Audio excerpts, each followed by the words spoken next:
Well, welcome everybody. Also those that are online today, this is a special council meeting, Wednesday, December the 3rd, 2025. I'm going to start with the adoption of the agenda. Worship. Yes. Thank you, Your Worship. I wanted to, in relation to 5.1 discussion on the 5-year financial plan and the budget, to add an in-camera session to talk about ideas that may need to be in camera. In relation to 5.1, which is the discussion on the 5-year plan, I would like to add an in-camera portion for 5.1 so that I could introduce ideas for draft 2 that may need to be introduced in camera.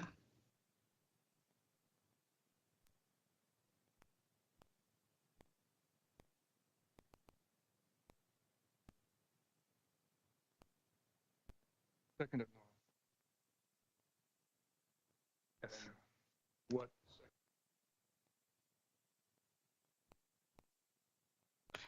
Employee relations. Any further questions? Right. Clarify, when would this be on today's agenda or Thursday's agenda, or what are we talking about? Today, right at the end of our open conversation on 5.1, I suggest we go in camera just to discuss items that need to be in camera. I think our corporate officer wanted to make a comment as well. Yes, through the chair. It would be an appropriate motion to deal with all matters today, including those that may require discussion in camera meeting, and the section of the charter would be 91C, labor relations matters. So, wish to proceed. Yes. Just one suggestion that we go into closed after public clarification, so that if people want to ask questions about what happened today, they can do so before we go into closed. Sure.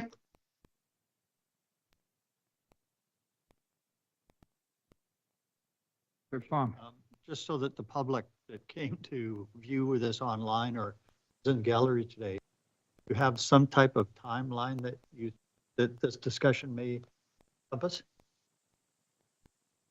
I'm not sure. It would depend on how much comment and discussion council wishes to have about the ideas I wanted to bring forward that need to be introduced in camera. And so I like Councillor Isaacson's idea to do it sort of after public clarification and prior to adjournment, so that folks who don't want to just sit here in an empty room waiting for us to come back don't have to do that. So, yeah.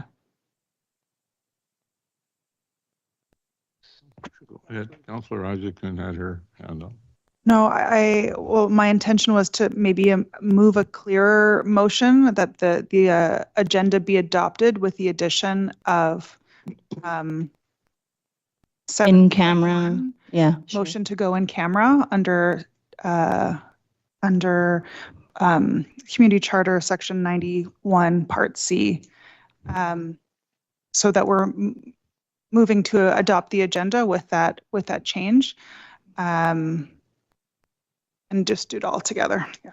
I believe that could be a friendly amendment, Your Worship, if people are not objecting. I have a question for our corporate officer. This is a special council meeting. Is there still a 2-hour limit on a special council meeting as there are in council meetings, unless there's unanimous approval of all of council? I'm not sure off the top of my head with respect to special council meetings if there's any difference in terms of the time requirements or the maximum limit, Your Worship. The chair, just to add to your comment, Mayor. Sorry, Councillor Palmer. Councillor Doubt is. Yeah, if we're going to continue debating while the corporate officer is looking for it, I would suggest that we are going to have more meetings to do with finance. Council's going to be having more meetings in public, and in closed meetings. I would prefer that these ideas are just coming up at the beginning of this.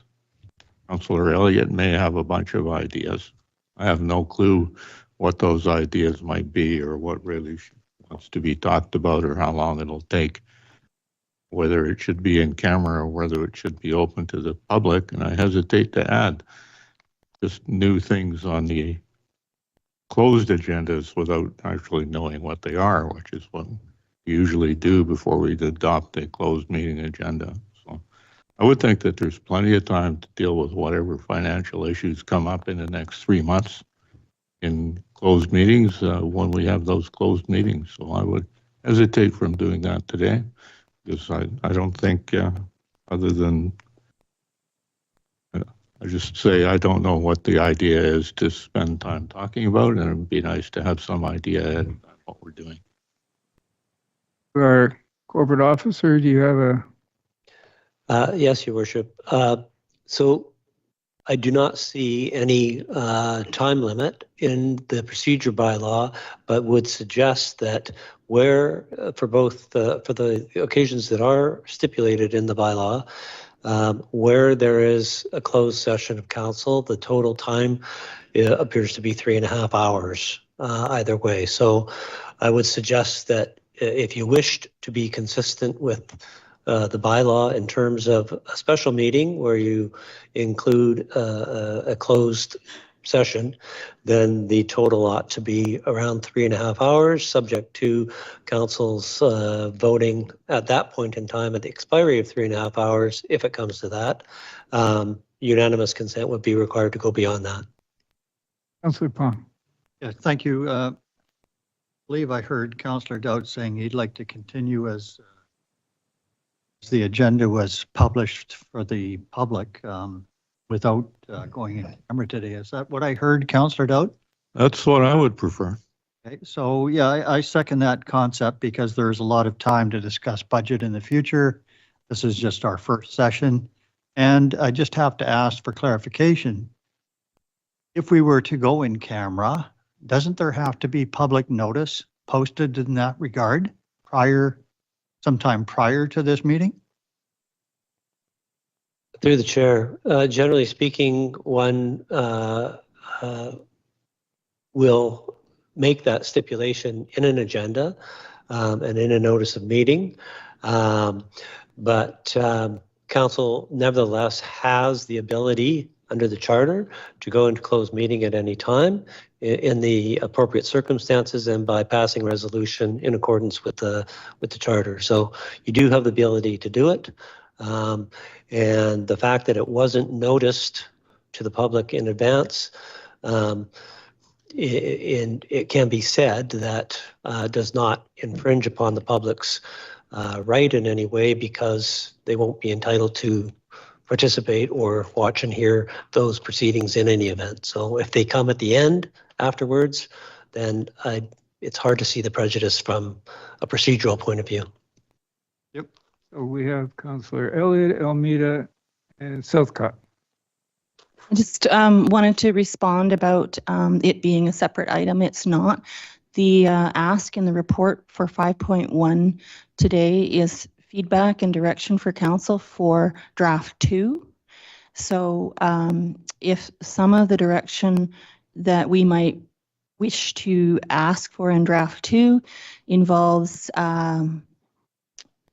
contemplating ideas that have the potential to impact employees, we have to introduce those in camera.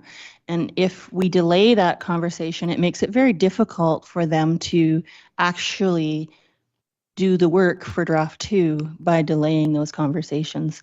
And so we may have plenty of time over the next little while to discuss the budget, but we don't have plenty of time to propose things for change, like to put into draft 2. And so it isn't an additional item, it's simply trying to execute 5.1 and cover all of the feedback that we might have for draft 2 of the financial plan today, as was required. And all council members were to bring their ideas to this meeting, which I did, and some of them need to be introduced in camera.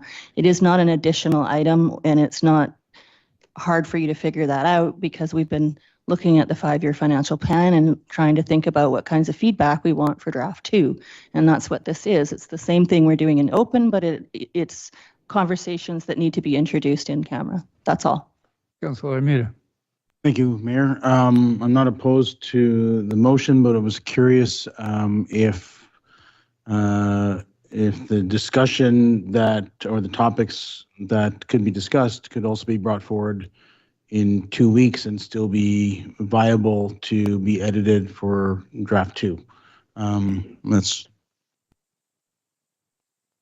maybe I guess the CFO would have the best answer to that. I don't know, but. Just for, through the chair, clarification, if they could come forward in 2 weeks.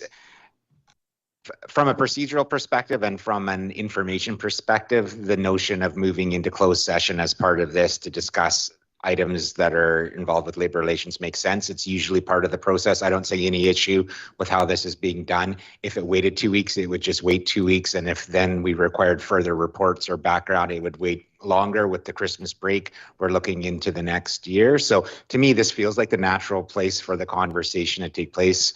And then council in their wisdom can decide whether or not they want to advance any of the topics that are brought forward. Councilor Southcott. Thank you, Worship. I don't feel I have any legitimate reason to object to Councillor Elliott's request on the basis of Community Charter Section 91, subsection N. The consideration of whether a council meeting should be closed under a provision of this subsection or subsection 2 is usually the first thing that's considered in a closed meeting, whether the subject should be in a closed meeting or not. So we can do that, and then it eliminates any worry about whether we can have that debate. So I have no objection. We have a motion to amend our agenda. Any further clarification required before I call the vote? All in favor? Opposed? The motion passes. Thank you, Your Worship. I'd move that was the movement to adopt the agenda as amended, was it? Or do we need to do that? I had suggested I had moved the agenda with that additional item, and Okay, thank you. I get a nod from our corporate officer, so we'll proceed. So we acknowledge we're holding this in the traditional territories of the Klamath Nation. And now we have a public input period. So up to 3 members of the public have an opportunity to provide comment for a maximum of 2 minutes. An item listed under legislative matters, committee recommendations, and new business. Anybody here in person? Anybody online?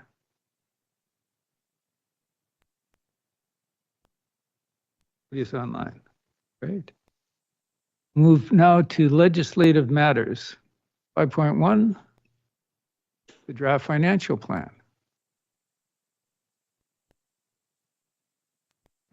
Thank you, Your Worship and Council. I'm going to proceed with a presentation of the Draft 1 Financial Plan, which you all have a copy of. And of course, there's a report that goes with it as well, and I will visit that report at the end of the presentation of the financial plan, because there are some motions in there we would like Council to consider. Share my screen.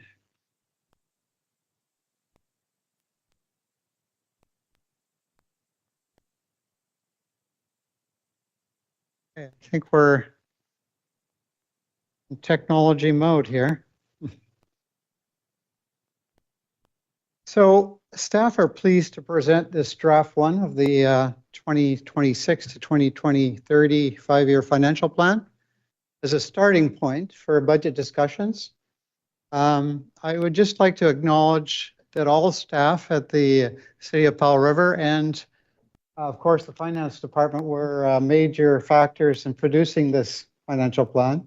So it's a team effort when these things are produced, because it's quite a comprehensive exercise. So I'm going to go through the document, and I'm going to stop at certain points where I'll invite comments and discussion and feedback. As council can have an opportunity at that point and to have some input at that logical breaking points, I think, as opposed to going through the whole document, which is quite extensive.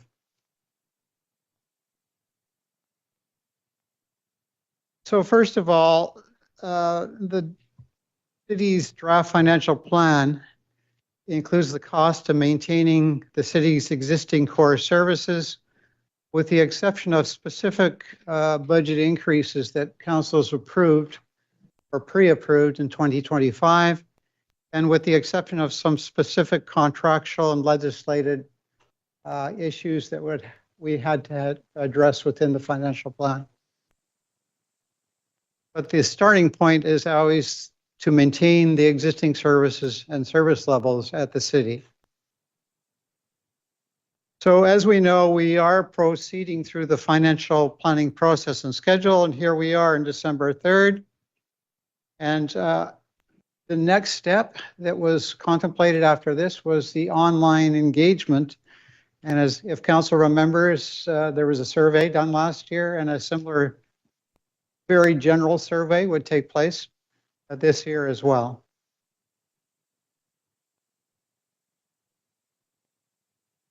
So any financial plan needs to be led by council's strategic priorities, and the resources that we're allocating needs to be focused on achieving council's strategic priorities. And we're hopeful that this document does do that.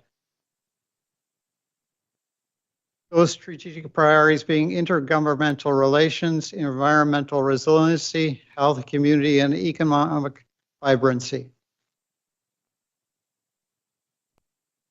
So in terms of the way things fit together, as we know, council strategic priorities take precedence and they flow into the sustainable official community plan, the master plans, and the asset management plan. And from there, we have our operating plans for general, water, and sewer, which are the three operating funds. And we also have our capital and special projects, which are from general, water, and sewer. And then, of course, we have our base budget, and everything above the base budget is considered a operating change request. And inside the document, you'll see there's a few operating change requests that we'll be going over as we get further on to this discussion. So you can see that the city has what they have. They have capital and special projects. Special projects are basically projects that are not capital in nature, but are non-reoccurring and are more one-time in nature, that are funded from reserves similar to capital. So they don't influence the regular core operating budgets. They are separated. And this does prevent ups and downs in the operating budget because those one-time initiatives are taken out of the operating budget. So as we know, the draft 26 budget is part of the 5-year plan, and the 5-year plan is, of course, a requirement of the community charter. You have to have a 5-year plan. This is just an overview of the organizational chart at the city of Powell River, and the city departments flow into and are administered by the Chief Administrative Officer. And as you can see, there are many departments that are under the Chief Administrative Officer. And there are certain areas, of course, where are more extensive than others. And generally, there are support departments, and there are departments are directly involved with operations throughout the city.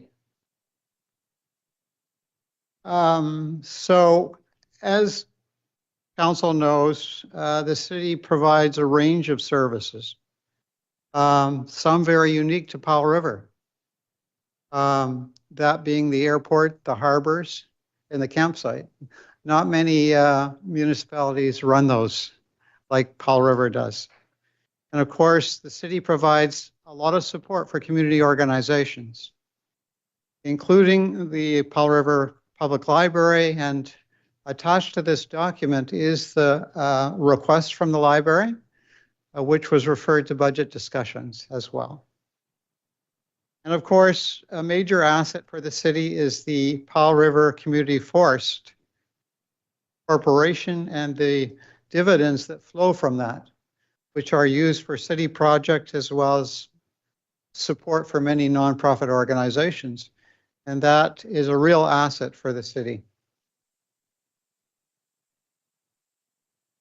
So this just gives you an idea of all the services that the city provides. As I've said, you know, there are many unique services here that are particular to Powell River.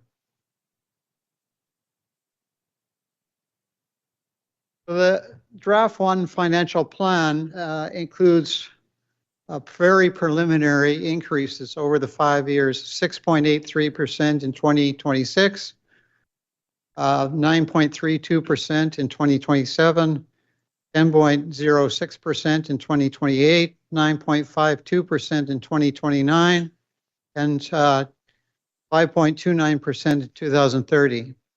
But I just want to raise caution here because ultimately these tax increases will be coming down to how the loss in the tax revenue from the mill is distributed among the various tax classes. That's going to be a very important discussion for council. And staff will be bringing something forward in January that deals with that after we get more information from the assessment authority. And inside this financial plan, there is provision for $3.8 million loss of tax revenue from the mill. And the strategy that we're going to go over and which is highlighted in this document is to spread the impact of that over 3 years. And that would entail approximately a 4.75% increase in each of those 3 years. And the increases that I've just noted already include the impact from the mill in each of those 3 years. The city's draft budget includes about $48 million of revenue and about $51.9 million of expenses. Council has probably seen this version of a financial plan before because that's similar to what you see when you have a financial plan bylaw that is presented to council. But this is basically the public sector form of accounting for local governments. Of note here is that reserve transfers are not considered revenues and expenses within local government finance. Neither are principal payments on debt. But interest on debt is considered an expense. So the funding for capital and special projects, which goes through reserves, are below the annual surplus amount. And the expenses for special projects are included up here in this expense section. And the grant funding for special and capital projects included up here in the revenue section. That's just a function of the way local governments report under public sector accounting standards. So first, the good news. The city's financial plan in 2026 includes provision for $387,000 of new construction revenue. That's new assessments within the city from development that have never been taxed in prior years. So as we can see here, the statistics from the assessment authority show that there is about $72 million worth of residential construction that has incurred up to October 31st of 2025. And that will generate about $343,000 of additional tax revenue. And then, of course, in the business class, there's been about $2.5 million worth of additional construction, and that generates about $44,000. So overall, the 2026 draft budget includes provision for $387,000 worth of new construction revenue, which is being used to reduce the overall tax increase. And each year after 2026, staff have factored in a conservative amount of new construction revenue of $200,000 per year, which is being used in each of those years to reduce the tax impact. So here we have the strategy that has been used in the financial plan for dealing with the impact of the mill. And as I say, that impact is estimated at a loss of tax revenue of about $3.8 million. And that's the best information we have right now from the Assessment Authority. So as we can see here, this $3.8 million is being offset in 2026 with a 4.75% tax increase, which generates about $1.2 million. And that leaves that amount of money, $2.5 million, to make up in lost revenue. So that revenue is being made up in 2026 of a transfer from the Property Tax Stabilization Reserve of $2.289 million and a reduction in reserve transfers of $244,000. So that's how we're offsetting the loss of revenue in 2026 from the mill. So when we go to 2027, we see there's still $2.5 million worth of ongoing revenue that we need to make up for, because we've only had a tax increase for 1/3 of that, the overall loss. So you can see that in 2027, we factored in another $1.2 million tax increase. And then that leaves another $1.2 million, which is unfunded. So in 2027, to make up for that, we are cutting reserve transfers by $1.2 million so that we can pay for that. So then in 2028, we see that there's leftover money of $1.2 million that we haven't taxed for yet. So in 2028, you can see the third part of the phased-in tax freeze occurring for $1.2 million. And by the end of 2028, through those three equivalent tax increases, we have made up for the lost revenue. So this phased-in approach has been used in the financial plan to offset the estimated loss of tax revenue from the mill. So at this point, I think I'll open it up to questions or comments, as this is a major initiative that we're implementing. So Southcott, did you have your hand up? Please. Thank you very much. You mentioned that how the losses from the mill tax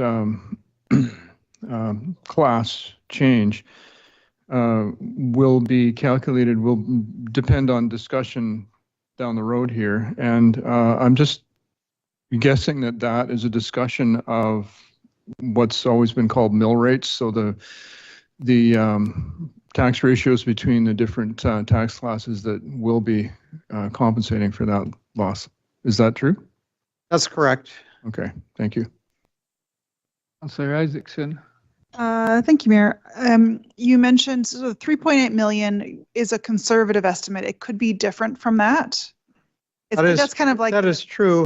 We are taking a conservative approach. Yeah, in terms of like that's the likely worst case scenario. Like it's in the realm of possibility and very possible.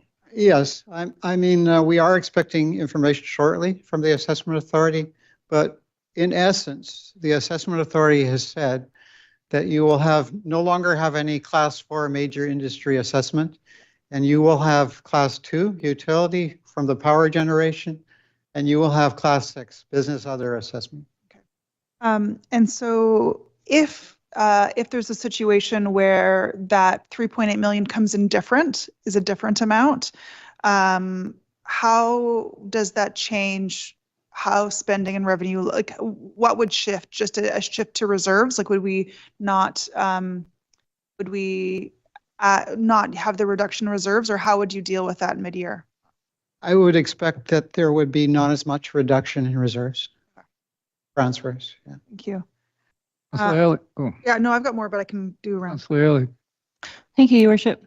My question is about the overall projected tax increases are lower this year and like 6.83, and then for the next year's 9.32, and the next year 10.6, and then it starts going back down again.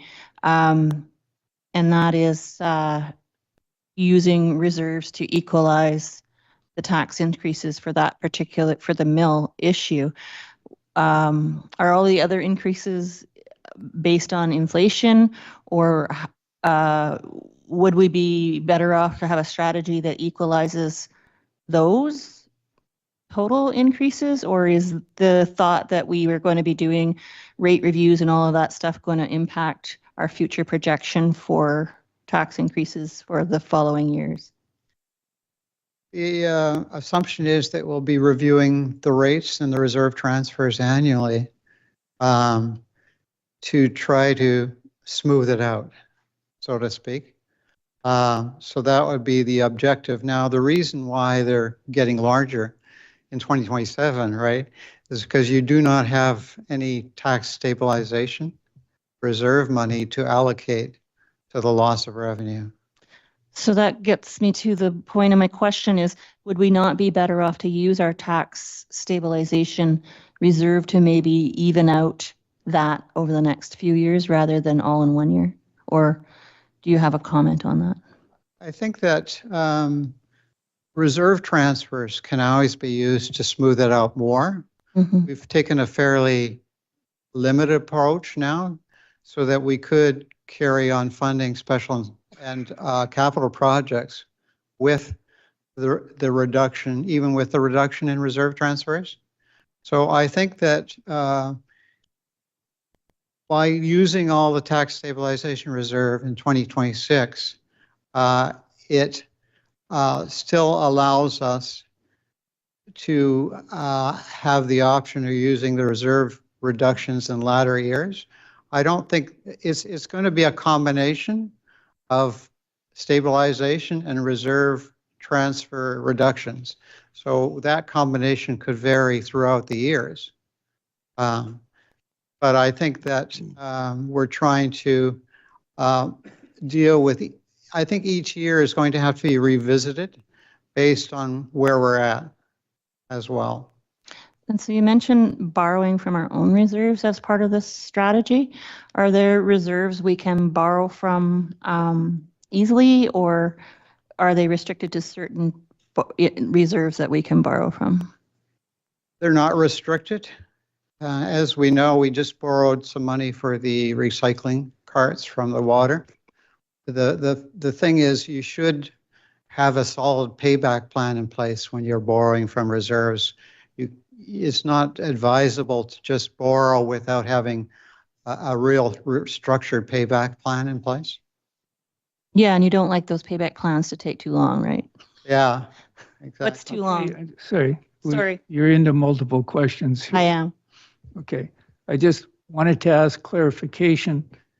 In your plan, have you assumed that the tax from the mill site will not be dependent on any redevelopment of that site and new industry brought in? That's the current assumption. It's based on the current condition of the demobilization of the mill.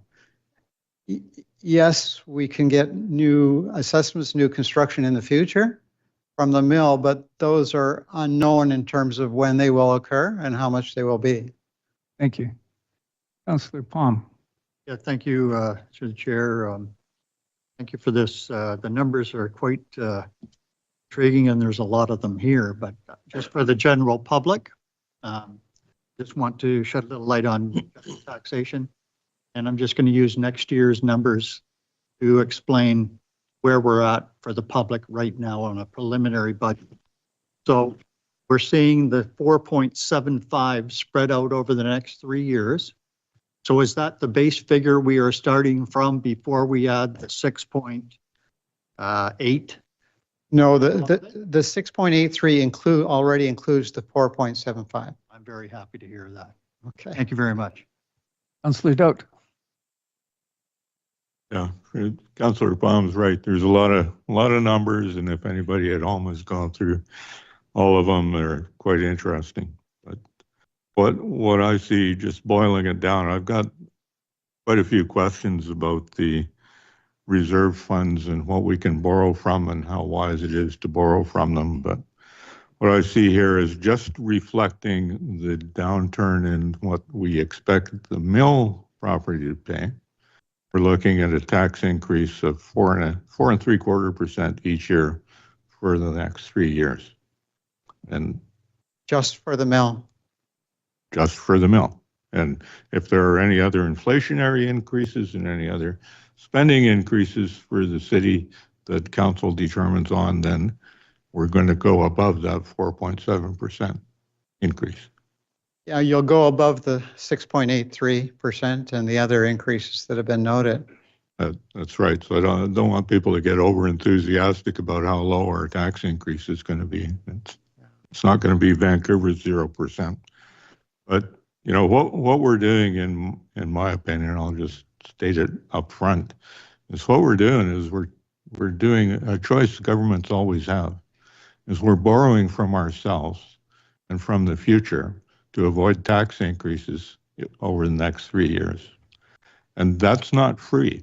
It feels like it's free when we do it now because we don't have to reduce any services. We don't have to stop doing anything except you have referred to stop putting money into different reserves, which again are savings for the future. So we get down to 2029, we're going to be in a different situation and we're going to have far less reserves to draw from for even the things we have been saving that money for, let alone the new changes and the rebuilding of the rec center and the paving of roads and all that stuff. So that's my concern, is we're borrowing from the past and the present to pay for the past, and we're borrowing from the future as well. And it seems to me that if you stop increasing taxes by using reserves, that when you come to the end of those reserves, you're going to face an even steeper and more drastic increase in taxes at the end in 2029 or 2030. Through the chair, there is a separate section in the document on reserves, and we'll get into that maybe in a little more depth at that point.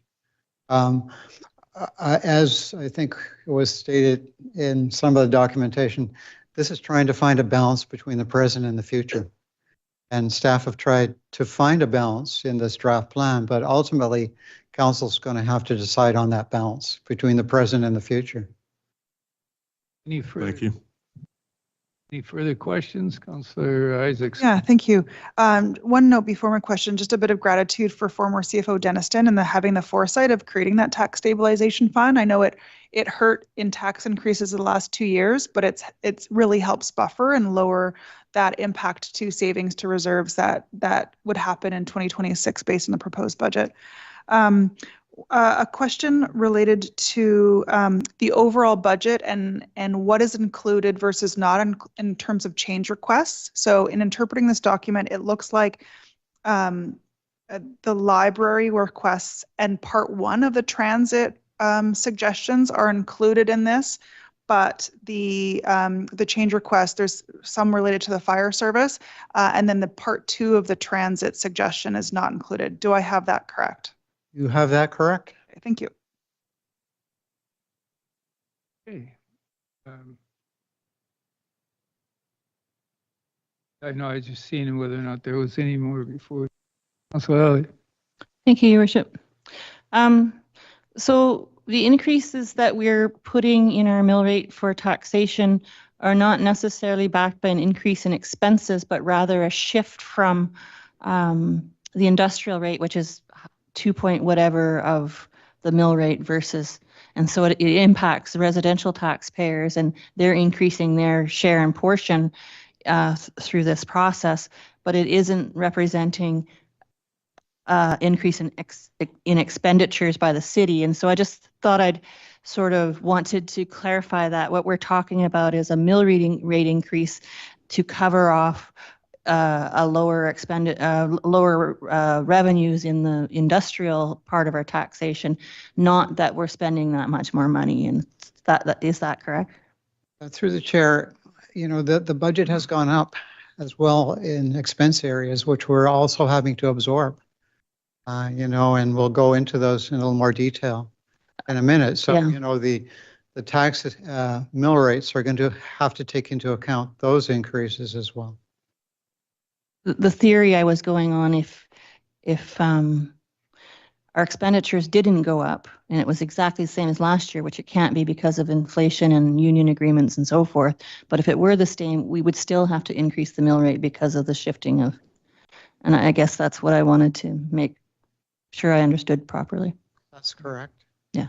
Okay, thanks. Okay. Oh, Councillor Southcott. Your worship. Pardon me. Mr. Bjørgaard, you mentioned that in answer to Councillor Elliott's question with regard to borrowing from reserves, that there's no restriction. Does that, I was going to ask that question, but I'm not 100% sure, so that's why I am. Does this mean that the city can borrow against any reserve account or fund? That's correct. Okay. And I get the wording in the charter is that you have to have it paid back by the time the other fund needs it. Right. I did read that, but I was still not 100% sure about it. But thank you very much. I appreciate the assurance. Okay. Would you like to continue? Oh, One more question. great. Thank you, Mayor. Page 12 talks about the new construction revenue. I'm wondering, I know, Director Gao is here. I'm wondering about whether any consideration for the potential rezoning of the Couverton lands and when that changes from managed forest to residential or mixed use, and how, I mean, I don't know if you can predict a schedule, but would that be included in some of our 5-year forecasting? Through the chair to Councillor Isaacson, yes, I think it would be included in the 5-year forecasting. I'm not going to try and predict something sooner than that, but yes, that is a part of the discussions that we're having with the Couverton team right now. Thank you. Okay. Do you have another question? It was a follow-up to Councillor Isaacson's question. Great. Director Gao, when we are looking at new development, not infill, there's a certain density that contributes to our tax base and a certain density that actually adds expenses over and above the tax base. Do we know what that is? You gave us a big map one time. Through the chair, I think to Councillor Elliott, I think you're referring to the taxes per acre that we were discussing a number of years ago, and it was a valuable tool for us to kind of explain, you know, where we're subsidizing taxes and where we're benefiting. There isn't a clear line, but I can speak to examples, recent examples. If you drive down Manson, you'll see a new development going in there, and 60 units on that property with 80 meters of frontage is a great deal for the city, where all the roads and interior roads are owned and operated by the strata that's going to own that property. That's where we want to be landing on a regular basis, but there isn't a clear line if you're asking for a unit per hectare. Okay, I guess maybe I was wondering if we had brand new areas that the city's taking on expenditures for managing the new roads, the new sewer, the new everything that goes along with that. If they were larger lots, all single family, it might end up causing us a budget pressure rather than contributing to our situation. And kind of knowing on average what that would be, I think is pertinent to budget discussions if we're including new developments. Through the chair to Councillor Elliott, yeah, I agree 100%. And so what you're asking is, I mean, it's an asset management question, and I think each property is going to be a little bit unique. And so again, it's not a one size fits all, but again, that's something that staff are currently actively working on, specifically with the bench lands, so that council can make decisions based on long-term avoidance of something like what we refer to as infrastructure deficit, Yes. rather than taking the short-term gain and seeing those initial taxes being paid by single-family residential homes. We know in the long term that those types of housing typologies are subsidized. Yeah, I don't want to do that, but thank you. Great. Back to you. Thank you. I just want to clarify one thing in regards to one of Councillor Elliott's questions. You can see here, this is the money on my cursor there coming from the tax stabilization reserve. So if there wasn't that money coming in, you would still have to have a further reduction in reserve transfers. So the combination of these two are affecting reserve. So spreading this out would just mean that you have a offsetting number in reserve transfers. You have to pay those ones back, but yeah. I'm going to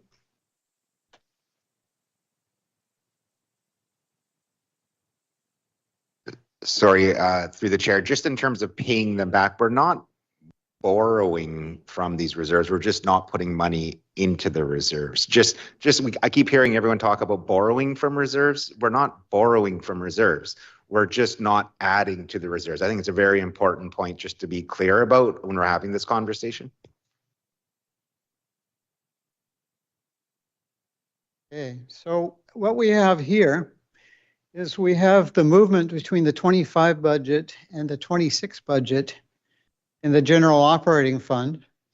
And it shows where the variances are, and it provides an explanation of those variances. So I term these to be kind of the core budget differences between the two budgets. And you can see here, we've highlighted how the loss of tax revenue from the mill is being dealt with. And it's what I have just outlined, basically, in terms of new taxation, transfer from the tax stabilization reserve, and reduction in reserve transfers. So that's how we're paying for the $3.8 million in 2026. And you can see here, there has been increases in various revenues that have helped the budget, particularly in terms of investment income. Of course, the new construction revenue is helping the budget.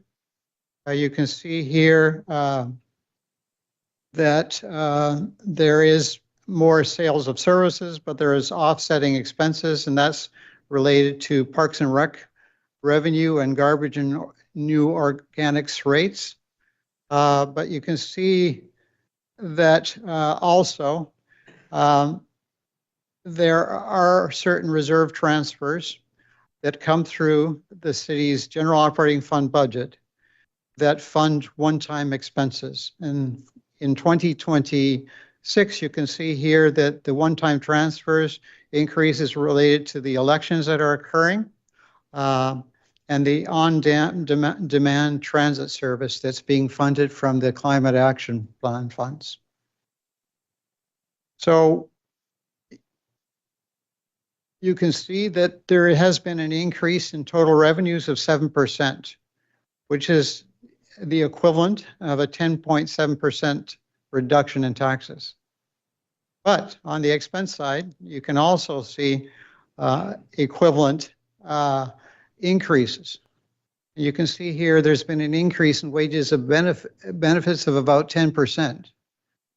And that has caused about a 7.46% tax impact. You can also see that there has been an increase in miscellaneous, which is related to the transit expansion, the transit on demand, the landfill charges for garbage and organics. So basically, this is representative of the movement between the 25 budget and the 26 draft budget. And you can see here down in reserve transfers, you can see that reserve transfers are being reduced other than the portion that's being allocated to the mill of 244,000. You're seeing that reserve transfers to reserves are being reduced by $1.6 million. in order to mitigate other cost increases within the budget.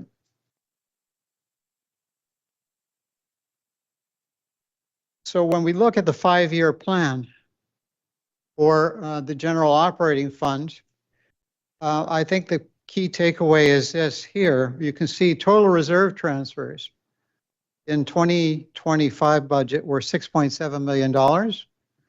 They're being dropped to $5.1 million in 2026, dropped a further amount to $3.4 million in 2027, and then start to increase again. After 2028, they increased to 6.4 million and 7.6 million. So again, this is a strategy that has been employed to reduce reserve transfers on a temporary basis to offset the mill and to offset other cost increases inside the budget, which in 2026 have been substantial.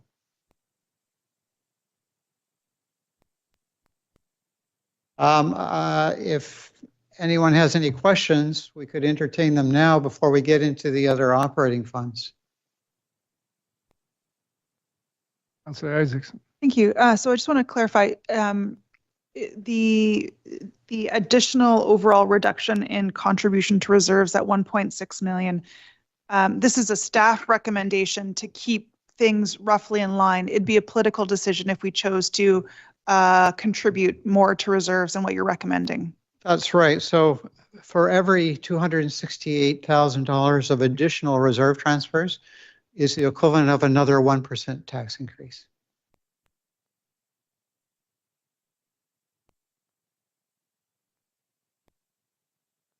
So now we're going to get into the sewer operating fund, and there has been some challenges in the sewer operations.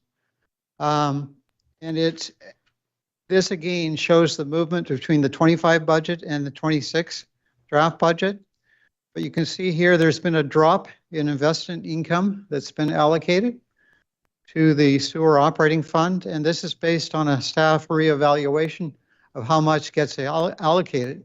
The allocation is based on what the reserve balances are in comparison to the other reserve balances. And it seems that in the past, there was an overestimation of how much interest revenue should have been allocated to the sewer operating fund based on the balance of the sewer capital reserve fund.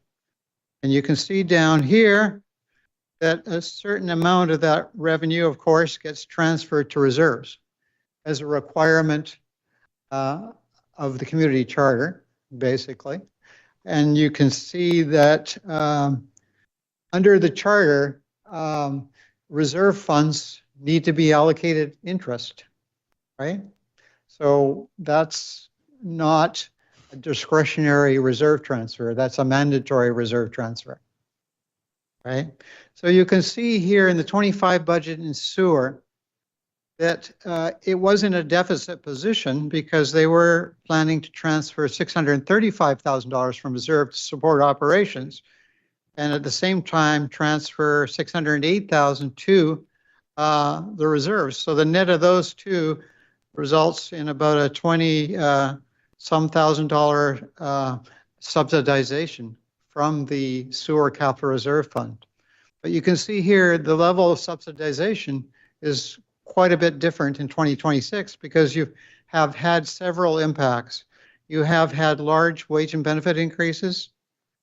You have, of course, also more internal charges that are being allocated on a fair basis into sewer. And so you can see when we get down into the sewer operating fund that we need to transfer from the sewer capital reserve fund $405,000 from the sewer capital reserve fund to support sewer operations in 2026. So I think it's kind of clear that the cost of operating the sewer fund in terms of debt servicing and in terms of other cost increases, the rate increases have not kept up with those large cost increases. So that's why you're seeing this. And over the 5-year plan, it's being reduced. But that's one of the recommendations that staff are making, is that a rate review be undertaken of the sewer parcel taxes and of the sewer user fees, so that this sewer operating fund can be put on a sustainable level into the future. Because the sewer operation fund should be generating enough money to not only cover its operations, it should be generating enough money to transfer for infrastructure replacement and capital. And you'll see when we get to water, that is the case, but not in sewer. So do I have any questions about sewer operating fund? Councillor Southcott. Thank you, Worship. I suppose this is actually general, but it does specifically apply to this too.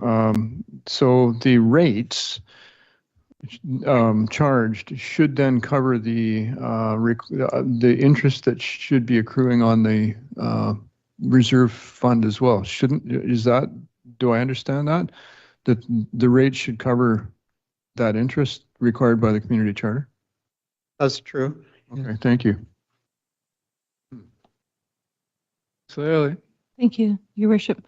So I recall a few years back, we were dealing with sewer rates review, and there were like options for increasing the rates or not increasing the rates, but just using the operating funds and increasing having it through taxation versus through rates. And we had a discussion around which was more progressive.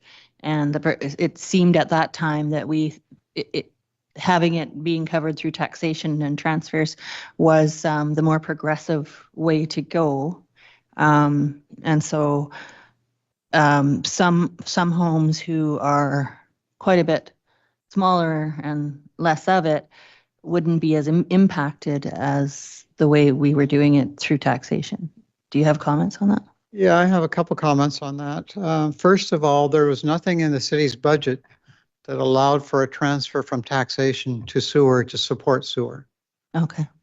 And second of all, funding a utility like sewer through taxation isn't a preferred strategy, because you need stable, ongoing revenue to fund a utility. And there's many demands on property taxes. So it's not a preferred approach to fund a utility. Okay, thank you. Councillor Southcott. Thank you, Your Worship. One more question with regard to the Artaban trunk project that has already been postponed since a couple of years ago at least. Does this condition of the sewer fund now mean that possibly that we're not going to be in position to actually do it in 2027 as is suggested in your report? Maybe the answer is in the report. Should have figured that out, but I missed that. And this is just a question that's just come up in my mind. Through the chair, yeah, we're not in a position. There's a few, and we're going to go over in a minute, unfunded sewer capital projects. Oh, right. Because there's not enough money being generated through parcel taxes and sewer user fees. But that's the main point of doing a rate review for sewer, so that we can have a plan to increase those rates to generate enough money to do those capital projects. Thank you. Palm. Yeah, so just to clarify further for the general public, in terms of sewer rates, which are their own entity, and are charged separately on their tax bill, are those fees and rates subject to road frontage? Or is there other? The two partial taxes are subject to the frontage, and so if you have the line going by your property, you pay, right? But the user rates are only for those that are connected. What's the doubt? Just want to ask the same question, maybe in a more direct way. But I'm looking at page 19 of the report here, and it looks to me like in 2026, There will be a 2% increase in the sewage treatment disposal system parcel tax, a 1.9, and get it right, 1.9% increase in the sewer collector system parcel tax, and a 1.9% increase in the user fee single-family dwelling percent. And those will add up, and those will be part of the increases that people see on their tax returns. Yes, so those were in the previous bylaw that council enacted, which set in motion rates for multiple years out to 2027. It's not a preferable approach to set multi-year utility rates because, especially in the sewer, as we see, things are changing and you've taken on a lot of debt servicing costs in sewer. So it's preferable to set the rates annually as opposed to over a multi-year period because things can change quite dramatically. Just want people to realize that when we're talking about how much people are going to have to pay out of their pocket come city tax time, this is included. Yes.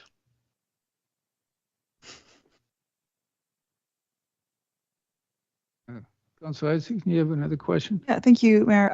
Related to the fees, related to parcel tax and user fees, following along Councillor Elliott's discussion about what we had talked about previously about progressive, there's the preferred recommendations that you make as a professional, and then there are political decisions that we make. I'm wondering about the possibility of, instead of like dollars per front of, if we decide to move along with analysis and making recommendations, rather than doing dollar per foot of frontage or having a specific fee, have it raised based on property tax value instead. Is that a way to collect those fees and amass the reserve fund, but it be and by progressive, it's a form of taxation. I'm not talking about politically progressive, but using that as a model instead to develop the fees. Yeah, through the chair, yes, you can collect those based on assessed value. So that is an option. Okay. So the intent of the rate review is to look at the mix between parcel taxes and user rates as well. Yeah, great, thank you. Great. Ready to move on. Okay, thank you. So here we see the unfunded sewer capital projects that have been deferred because of lack of funding being generated in sewer. So the Artaban project is on there over 28 and 29, and then the sewer lift station in 28 and 29 as well. So now we get into water, and water shows a complete opposite picture. You can see here the water utility rates are going up 4%, which is generating $3.1 million in 2026. You can see down here, even based on all the cost increases we've had, that water is still able to transfer $1.3 million to reserves. And this is the way a utility should be run, in that you're generating enough money for operations plus infrastructure. So this is a very positive situation. And so you can see down here, over the years, we are able to increase the transfer to the Water Capital Reserve Fund in each year, based on increases in rates of 4% per year. So this is the situation we'd like to get the sewer operating into. But we realize that sometimes shifts need to take place over time and to be phased in as well. So I don't know if there's any questions about water. No? Certainly not. So in the financial plan, I would just highlight certain operating impacts and assumptions.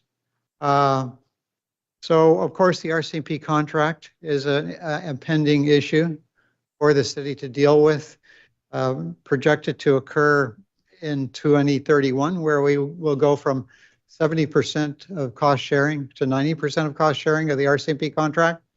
So as we'll see a little later on when we discuss reserves, we are building up the RCMP reserve to allow for a offset to that impact. So the mill property tax assessment we've already went over. Of course, we are awaiting that information from the assessment authority, and that will hopefully be more positive than our conservative estimate. If you'll note, the other kind of item that's impacting is recreation services and the revenue that's factored in for the sub-regional recreation contribution. And of course, that's subject to future review and negotiation. And of course, any change in that would affect the budget. The other impact that has hit the operating fund is the fact that we've had to add some staff hours to provide minimum staffing for the airport based on the new runway and the mandated airport operating conditions. So the budget has been impacted by about $112,000 because of that cost increase as well. The transit, I think we've touched on it as well. There is a provision for the $303,000 of additional funding for the 27 hours of transit service starting in 2026. And there is provision for a one-time coverage of the $234,000 for on-demand service, which is being funded from that one-time funding source of the Climate Action Fund. So it would require a tax increase beyond 2026.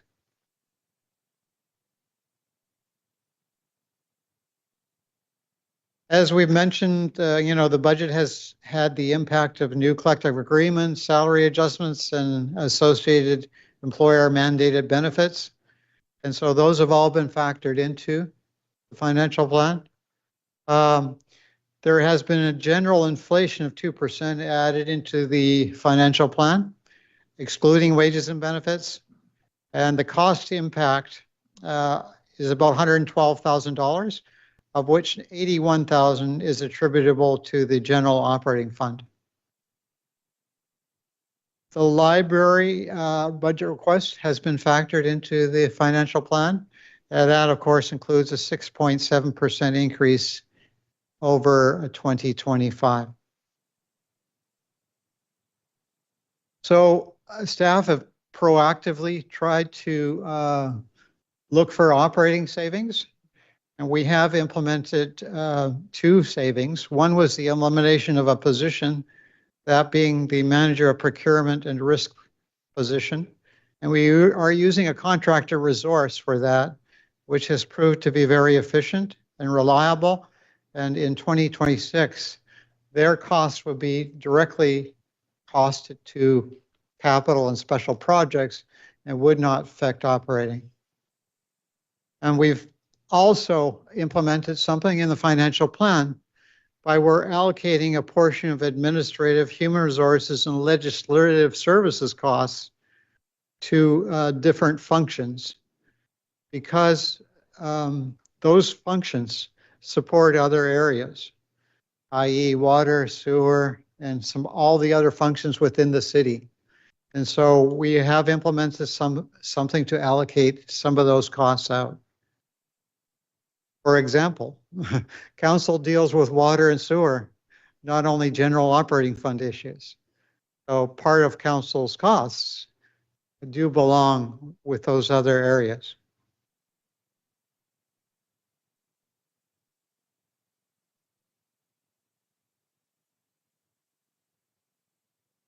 So as we know, council does provide permissive tax exemptions to various organizations, and those totaled about $400,000 or equivalent of a 1.5% property tax increase. Council also provides grants and aid to various organizations. The amount for the community forest grants has increased in 26, and it is paid for through the Community Forest Reserve, but there is a offsetting option always with those funds to use it for other purposes, right? So within the city. So there is always an option that these funds be set aside for other purposes other than grants, but we have included $1.2 million for community forest grants in the 2026 budget.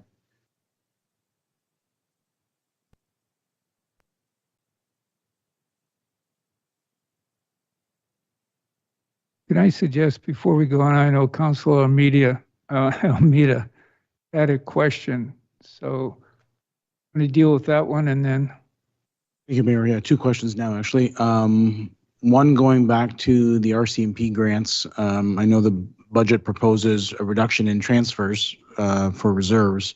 I was just curious, though, knowing what we know about the future of our RCMP expenses, are we reducing transfers to the RCMP reserve or to other reserves, but keeping the RCMP reserve kind of same level of transfer? Through the chair, the plan shows an increase of funds going into the RCMP reserve.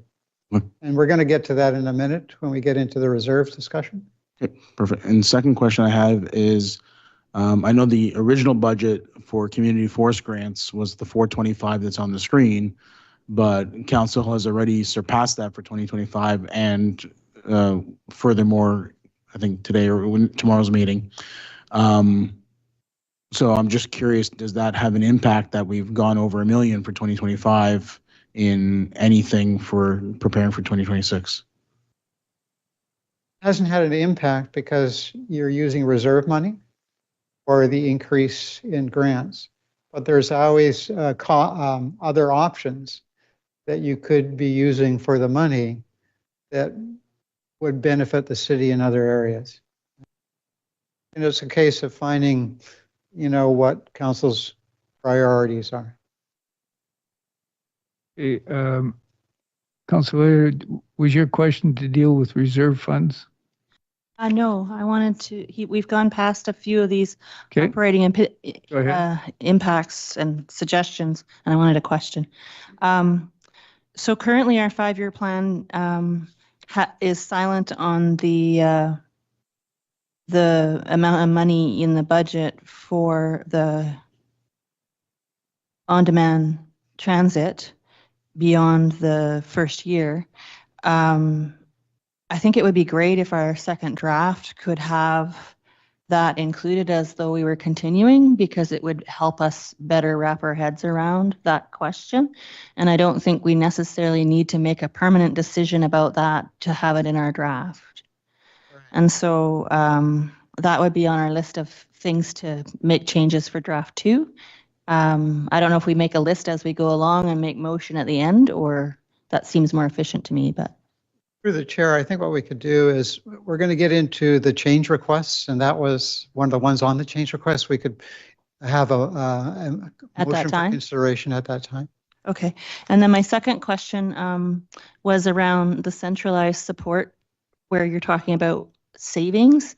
And it sounded to me like you were talking about redistributing costs to fees as opposed to actual spending less. And so could you clarify that for me? That would be accurate. You're saving tax money and you're impacting user fees. Okay. So it wasn't a savings in the sense that when we eliminated a position, we're actually not spending that money.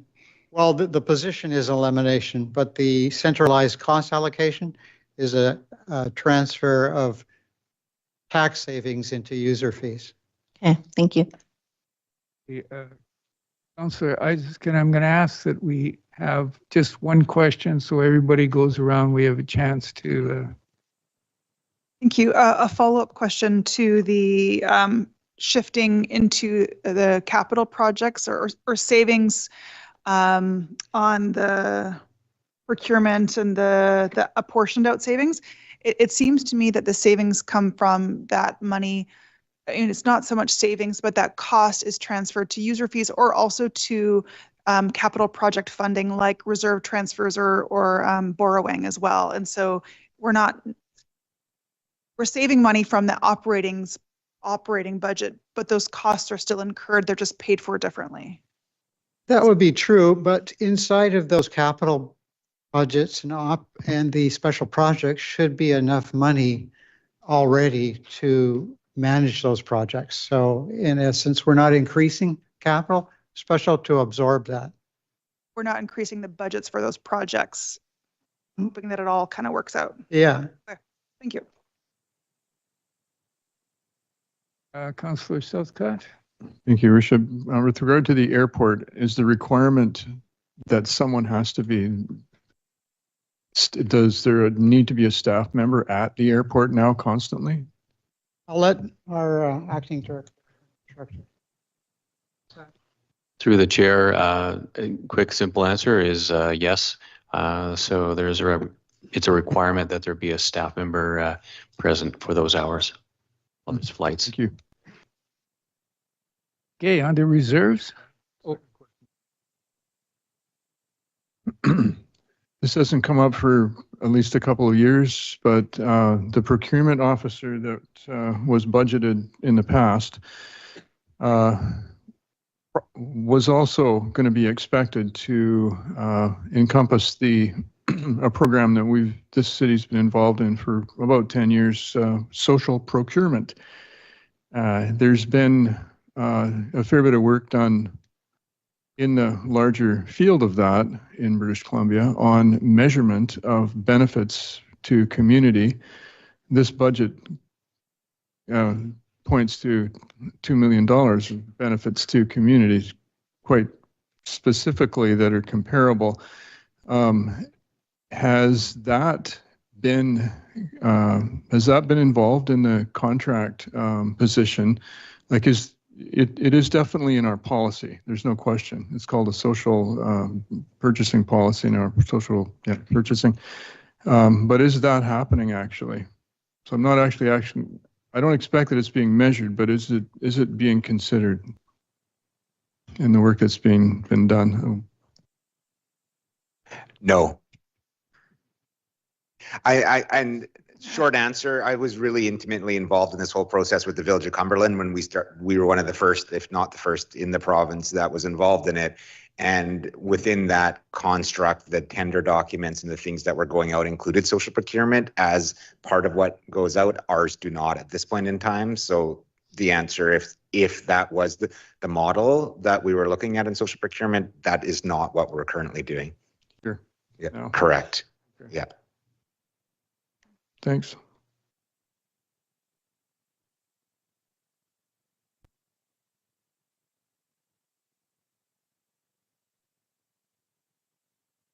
Councillor Palm. Yeah, just one question through the chair that comes to mind in reference to operational savings.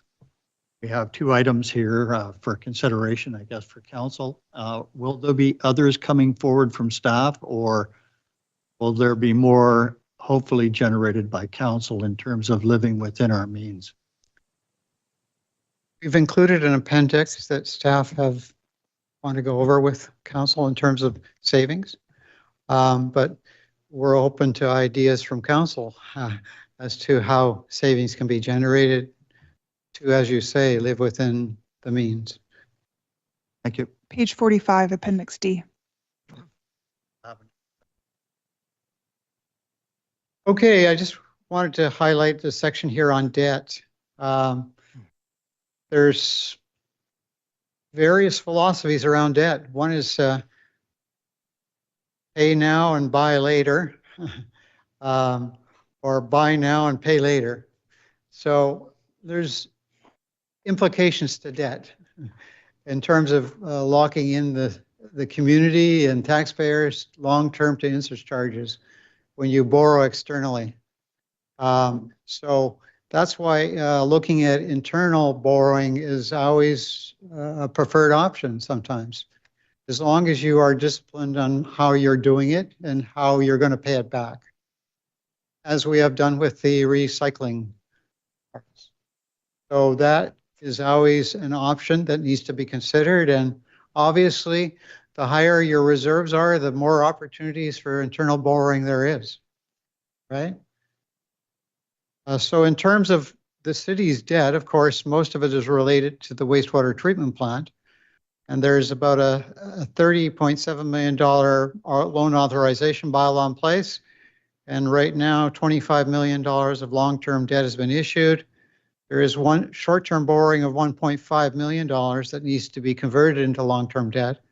So that leaves about $4.2 million worth of borrowing still available under that bylaw for the wastewater treatment plant.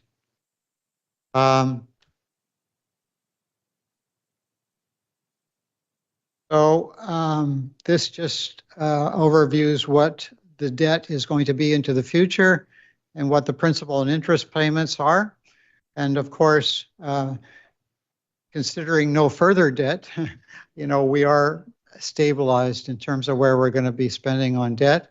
But of course, this doesn't take into account any further borrowing that may be required for the wastewater treatment plant. So we're now going to talk about reserves and surpluses.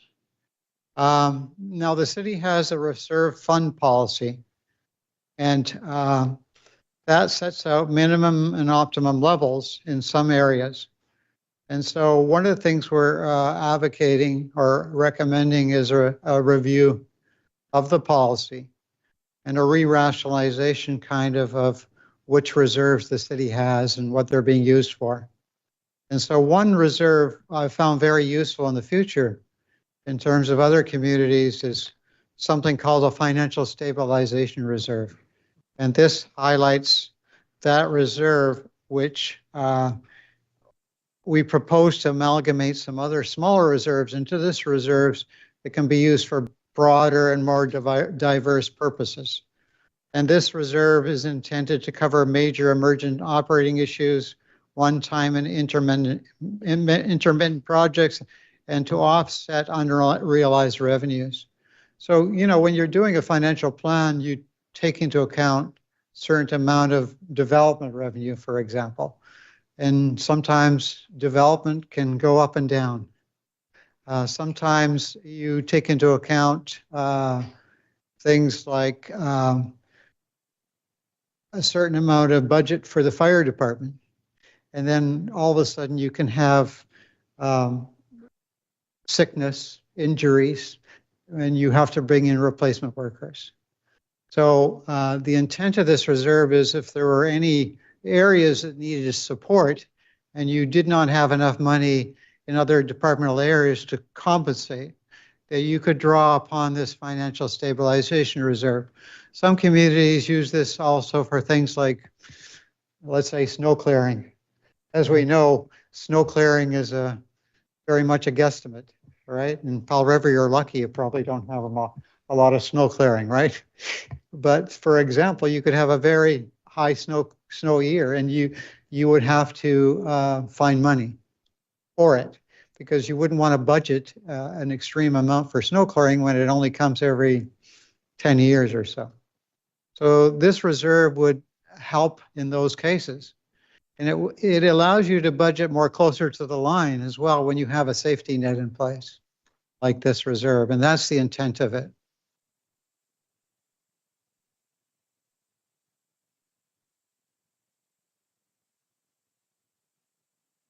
So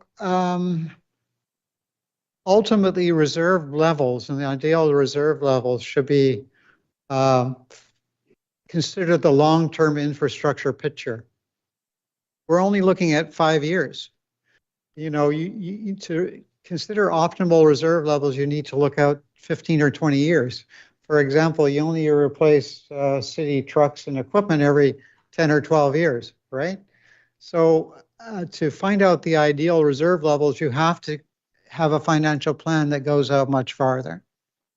And that's something the city should be working towards. And part of that is having a asset management plan that looks out that far as well, which I think that is in need of update here at the city. And of course, DCCs come into the picture as well. And in the special projects, there is money for a DCC update and review, which is important for the city to undertake to ensure that development is paying appropriately for infrastructure. So I think that that is a real priority here at the city of Powell River.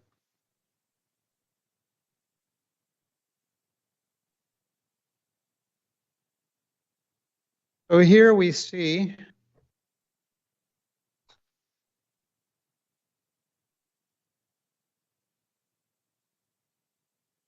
a picture of where the reserves are projected to go through over the next 5 years based on the current financial plan. So you can see here the problem with the sewer in that it's being reduced quite dramatically because of the situation we have of sewer capital having to support operations. You also see here a reduction in the Canada Community Building Fund, the Growing Communities Fund. Those two funds are intended to be used in the shorter term based on the funding that has come with conditions. So the province, the federal government wants you to be using those funds, which they provide to the city. So also you can see here that the community forest funds are being drawn down from 26 to 27 for projects. And you can also see here up in water, which is not highlighted, that the water capital fund is increasing quite dramatically, right? So that's about trying to balance water and sewer out to reasonable increases. So the main drops in the reserve from 26 to 25 is related to the drop in the use of Canada Community Funds, the drop or the use of Growing Communities Reserve Funds, and the use of the Powell River Community Forest Funds. So you can see here where the reserves are projected to go from $47 million in 2026 to $35 million in 2027, and thereafter they're projected to increase. And as I say, it's for the most part related to those three areas where the city has received money that needs to be used. And within the financial plan, that is being used for capital and special projects.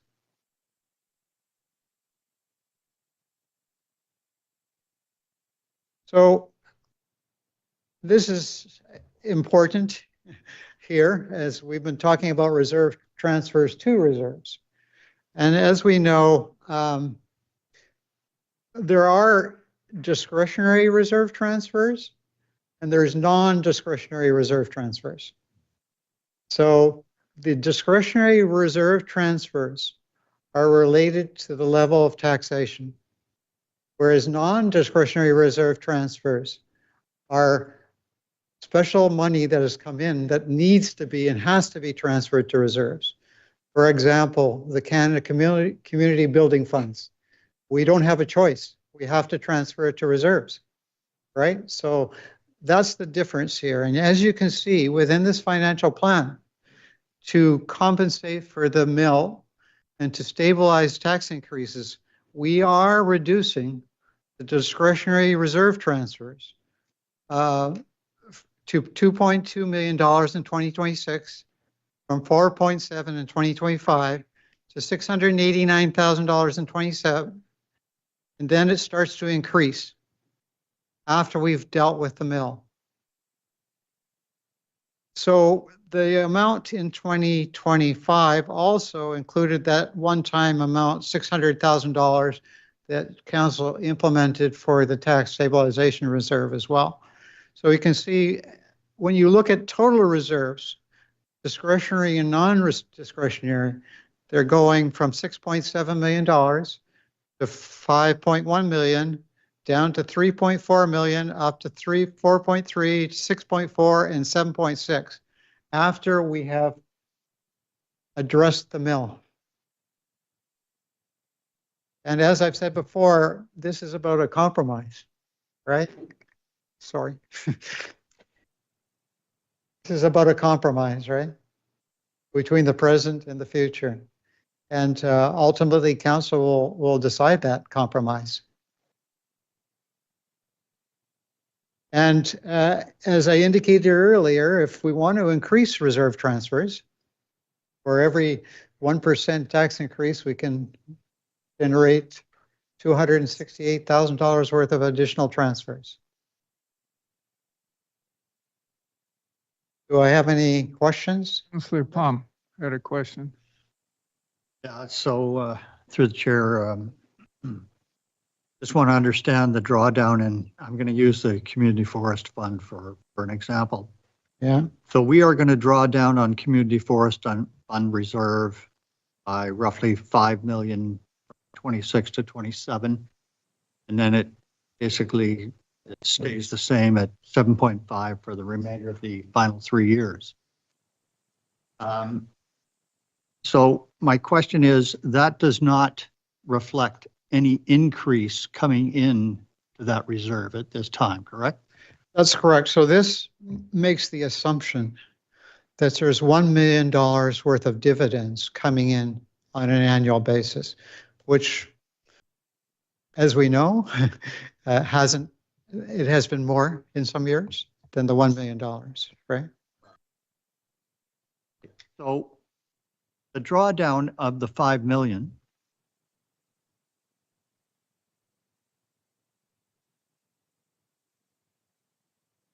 for the next year, that is in, obviously, in terms of what our bylaw states on and the use of community forest funds and the way our board operates. One, we need to consult with the board and tell them that we're doing that. And secondly, those funds can only be, cannot be allocated towards operations. I think it's just capital projects. Is that correct? More or less, or special one-time projects as well, right? But not operations. Thank you very much. Okay, I'm going to call a 3-minute break. I'm going to have to leave, so I'll turn the chair over to Councillor Doubt. So we'll be back in 3 minutes.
Get people's attention somehow. Send us Oh, oh, nonsense. Oh, hurry up. Yeah, he left. Did you send that email off to them? Okay. Well, let me send it today. Okay. Probably gone. A little bit of musical chairs here, so continue. Continue. Okay.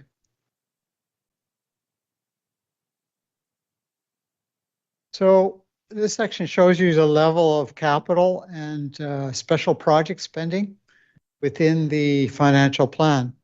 And as you can see, in 2026, $19.3 million worth of capital. In 2027, $20 million. In 2028, 8.9. In 2029, 7.9, and 5.2 million in 2030. So the city is still actively investing in capital projects and are aiming to get it all accomplished. And there is an appendix in the thing that's quite lengthy that shows all of the capital projects that are proposed. It's a very It's nice spreadsheet. Appendix B, yeah, that's a true spreadsheet, huh? Right? So then, in terms of special projects, you can see here where special projects within the plan are 1.6 million in 2026, 811,000 in 2027, and it goes down thereafter. So again, those have been built into the financial plan and are fully funded, right? And so those are important projects, and we've highlighted the important project being DCC review, and that's included in those special projects. And again, those are fully funded within this plan. So, even though we're reducing reserve transfers, we're not compromising, should I say, on the capital and special project spending. We are moving ahead with projects. Mind you, of course, we have had the sewer impact where we have had some deferrals. Pavement too, or? Hang on a second, Councillor Elliott. Councillor Palm had his hand up there. You got a question, Councillor Palm? Yes, through the chair, thank you for bringing this forward. So the capital projects, which are on the budget for the numerous next 5 years, and that's in the spreadsheet here. Right. So council spent some time going through this last year, recommendations on a go-forward basis. So in terms of where we're at financially and utilizing reserves to help on the taxation issue, wouldn't it be prudent for council to go through that capital plan and perhaps delay some of those projects to help us out further? Through the chair, staff have went through the list and tried to do exactly that. And so that's why you see some projects that have been moved out, to example, for 2027. So staff have tried to go through that exercise in detail. And that was my message to staff as well, that we need to try to delay projects as we can. But this is what we've come up with. Okay, thank you very much for that. I'm glad that that process went forward. Councillor Elliott, did you have a question? My question was about paving. It doesn't appear, did we do paving in 2025 and now we're skipping a year, or? There is some money in the plan for paving.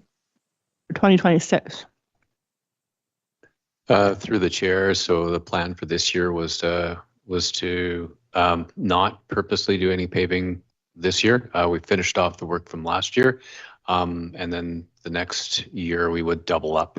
Because we're kind of doing every second year, right? Yeah, and the other thought through the chair, the other thought process behind that is it creates a bigger project for us, and we're able to utilize sometimes different vendors, different contractors come into town when the prices is where the budget is much higher and we're able to realize more volume for our dollar.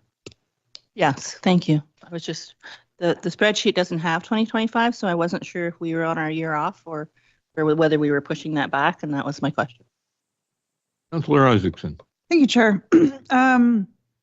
A question regarding kind of related to the shifting of projects to future years.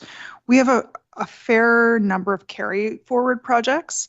And so my question often is like, what is realistic to actually get done this year given staffing levels? And so it sounds like you've done that exercise, and does it seem promising that these carry forward projects and purchases couldn't happen this year?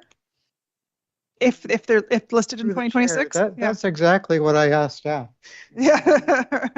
I did say, don't put them in the plan if you're not going to do them and get them accomplished. So we will hold staff to that, I think. Thank you. Yeah. What I'll say is that there are a number of big dollar projects that make up this large amount, because when you look at it right away, you're like, wow, that is a crazy amount. So we did do that, but there are some really big dollar ones that when those are taken out, and big dollar purchases for equipment, a lot of those are going to make up the difference. So we're hopeful. Other questions, or we move along? So Scott. Actually, this goes back to the last section, the Financial Stabilization Reserve Fund. Essentially, that's like a real simplification. It looks like to me, would that be an accurate assessment of it?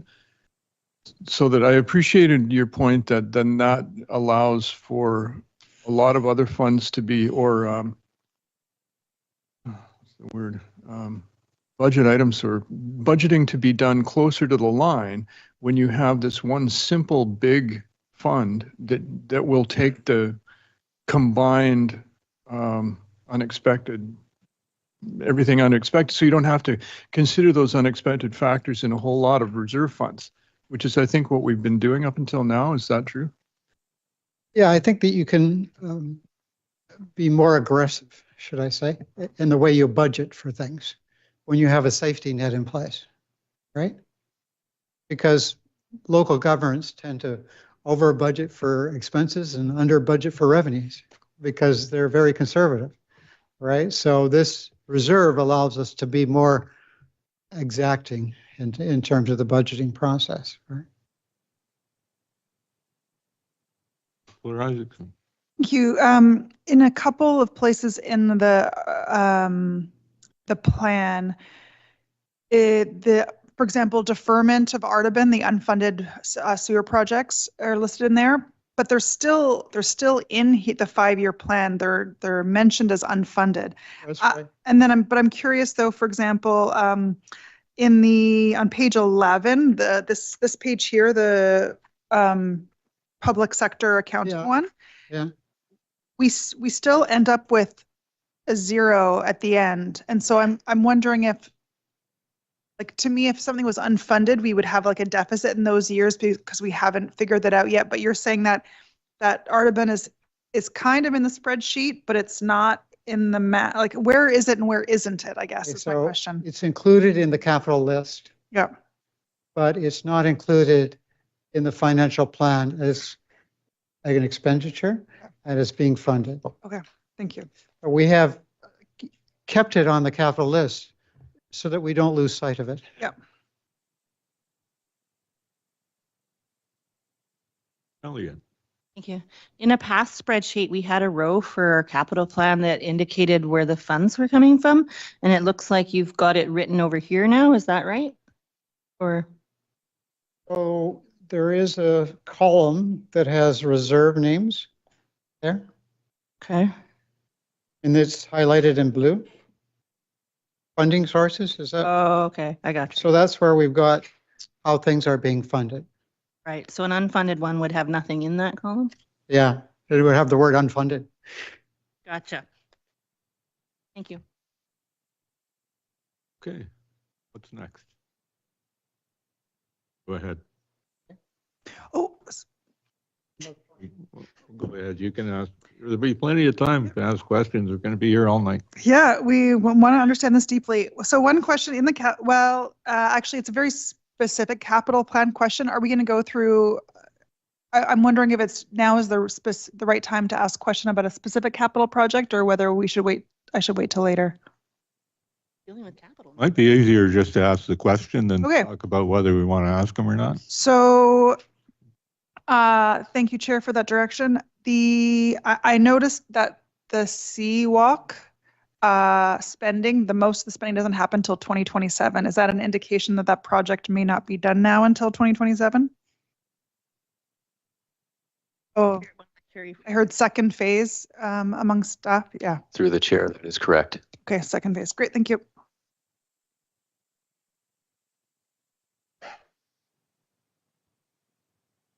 Elliot. Thank you, Chair. You're so helpful. I'm going to go back to the annual debt servicing because I got a question after you moved on that I didn't ask at that time, if that's okay with you.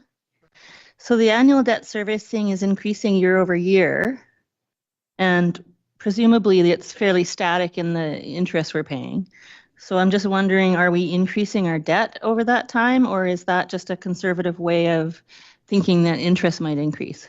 So the reason for that is that every 5 or 10 years, the Municipal Finance Authority goes out for refinancing of the debt issues. And you are subject to the prevailing interest rate at that time. So it's a conservative guess that it's going to go up. So they have given us an estimate of what that refinancing is going to be. And so that financing rate is increasing. So that's why you're seeing the difference. So their estimate may not be right, or? Well, the closer. Interest rates are actually declining at this point, but. Yeah. Yeah, but when we took out some of this original debt, Mhm. it was lower. Mm. So I remember that. it's their best estimate right now of what those refinancing rates are going to be. We aren't increasing our debt. That's just what we're projecting. Yeah. Okay, That's correct. thank you. That was my question. We've jumped around a little bit here, but if you could find where you were and continue Yeah. from. I'm sorry, that was a question I didn't ask before. Carry on. And we're flexible here. So what we're going to look at right now is a very preliminary indication of what an average house would be subject to in terms of taxes and user rates if things remain as they are in the current draft of the financial plan. So, and again, these are very preliminary, but it gives you a general idea because as we know, things can change with the mill impact and how that's absorbed by the various tax classes. But here you can see in Powell River, you have an average house of valued at about $601,000. And you can see with a 6.8% increase in general taxes, you would go from 2866 to 3061. The flat tax would remain the same. The current increases in the two parcel tax would go up $4.80 and $4 respectively to $247, $212. And then the user fees for sewer would go up by $3 to $164. The water user fee would go up $15 to $389. And then you can see down here, the new rates that we've implemented for garbage and organics because of the impact of the regional district rates would go up by $68.19 to $205. And the new recycling program would go up by $24 to $40. So that, of course, includes the internal borrowing payback for the carts. So you can see here from a bottom line perspective that with these increases that are very much preliminary, you go from an average impact of $4,055. It increases by $314 to $4,369 on an average house, or 7.7%. So that gives council a very much a preliminary idea of how an average home would be affected by the current rates, but we're at early stages in terms of that. I don't know if there's any questions around that. I'm sure there will be. Councillor Palm had his hand up and I've asked him to Yeah, wait. just so. through the chair, I just want to clarify, going back to projects in the future, and we just got this document today, so I haven't wrapped my head around that yet, but because says it is draft one, we can bring back and go through that document and bring back these items for future discussion. It's not just tied to today's discussion. Correct? Yes, that's council's prerogative. Thank you. Any other questions right now? Councillor Elliott. Thank you. So for the property taxes portion, it's based on home values. And so if people's homes are around the value of the 601,795, which is where either medium or average household is, they could expect this change to look just exactly as it does in this chart. If your house is worth more than that or less than that, your changes may be more or less than what's reflected in this table. Yes, actually, technically speaking, the increase could vary depending on where your assessment has gone in comparison to how average assessments have went up. Yes, but the tax that you might expect to pay on a house worth 601 in your assessment, which come out in January, should look very much like this table. It should, yes. Right. Whether that's up or down for you is a different question.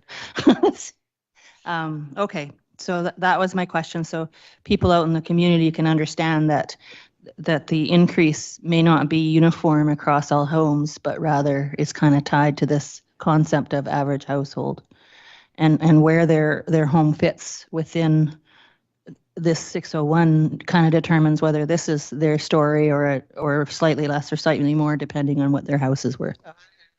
We've said already, it depends on how we absorb the $3.8 million impact as well. Mm-hmm. Right. Councillor Palm. Sorry, just through the chair, I've got one more clarifying. When I look at this, I see the flat tax at $50. We kept it at $50 so that there was a time in the future that we needed to revisit flat tax. It may help us out in any way, shape, or form. Is that an opportunity or something that you would consider at this point in time? I think, generally speaking, I wouldn't recommend any changes to the flat tax. In fact, I think there's only 2 communities in the province that have a flat tax, Fall River and Kitimat, I believe. And I don't know if some reason that's related to their industry in the 2 communities, but I wouldn't recommend any change in the flat tax. Thank you. Councillor Isaacson. It is kind of related to industry in the past when the flat rate tax was implemented in our city back when that was possible. And it was because at one time, the tax amount on a home that was worth less didn't even cover the homeowner grant. And so they tried to set the flat tax to ensure that the homeowner grant was beneficial to the city for everyone. That isn't really the case anymore, and so it's kind of outlived its usefulness, but I suppose there's a potential in the future for a use for it, but it generally was to try and take advantage of the homeowner grant.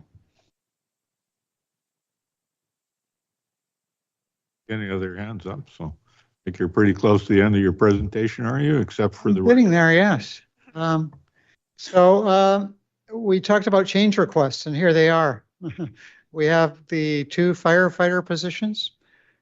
Just to be clear, these have not been factored into the financial plan, and that would entail about 1.32% tax increase for the 2 firefighters. We have increase in the paid on-call rates for the auxiliary firefighters. 75,000, that would be a 0.28% tax increase. And then, of course, we have the on-demand transit service. And to carry on that in 2027 would equate to about a 0.84% tax increase in 2027, starting in 2027. So at this time, council, if they wanted to, could make any motions around inclusion of any of those change requests in the budget. I see Councillor Elliott's hand up. So I wouldn't mind seeing the changes that would be necessary in draft 2 for these change requests, so we can see how that fits with the budget, including the transit expansion beyond the 1 year. So I would move that we adopt, or not adopt, but include in draft 2 the change requests as an option. Seconder for that motion. South Council. Let us know what you think about that, Councillor Elliott. Yes, please. So draft 2 is still at the draft phase, and I think it would be really good to see what this looks like in draft 2, and we can have it removed at that time if we don't want to approve these things. But if we do want to seriously consider them, I think we need to put them in the 5-year draft plan to see how that looks. Isaacson. I have a question. The cost for 2 firefighters, I presume that there might also be savings related to overtime, and I know you can't budget for overtime. I'm wondering if any potential savings for having 2 more salaried firefighters would, if there's any benefit that could be budgeted for beyond what's listed here. I think I'll let the fire chief kind of address that.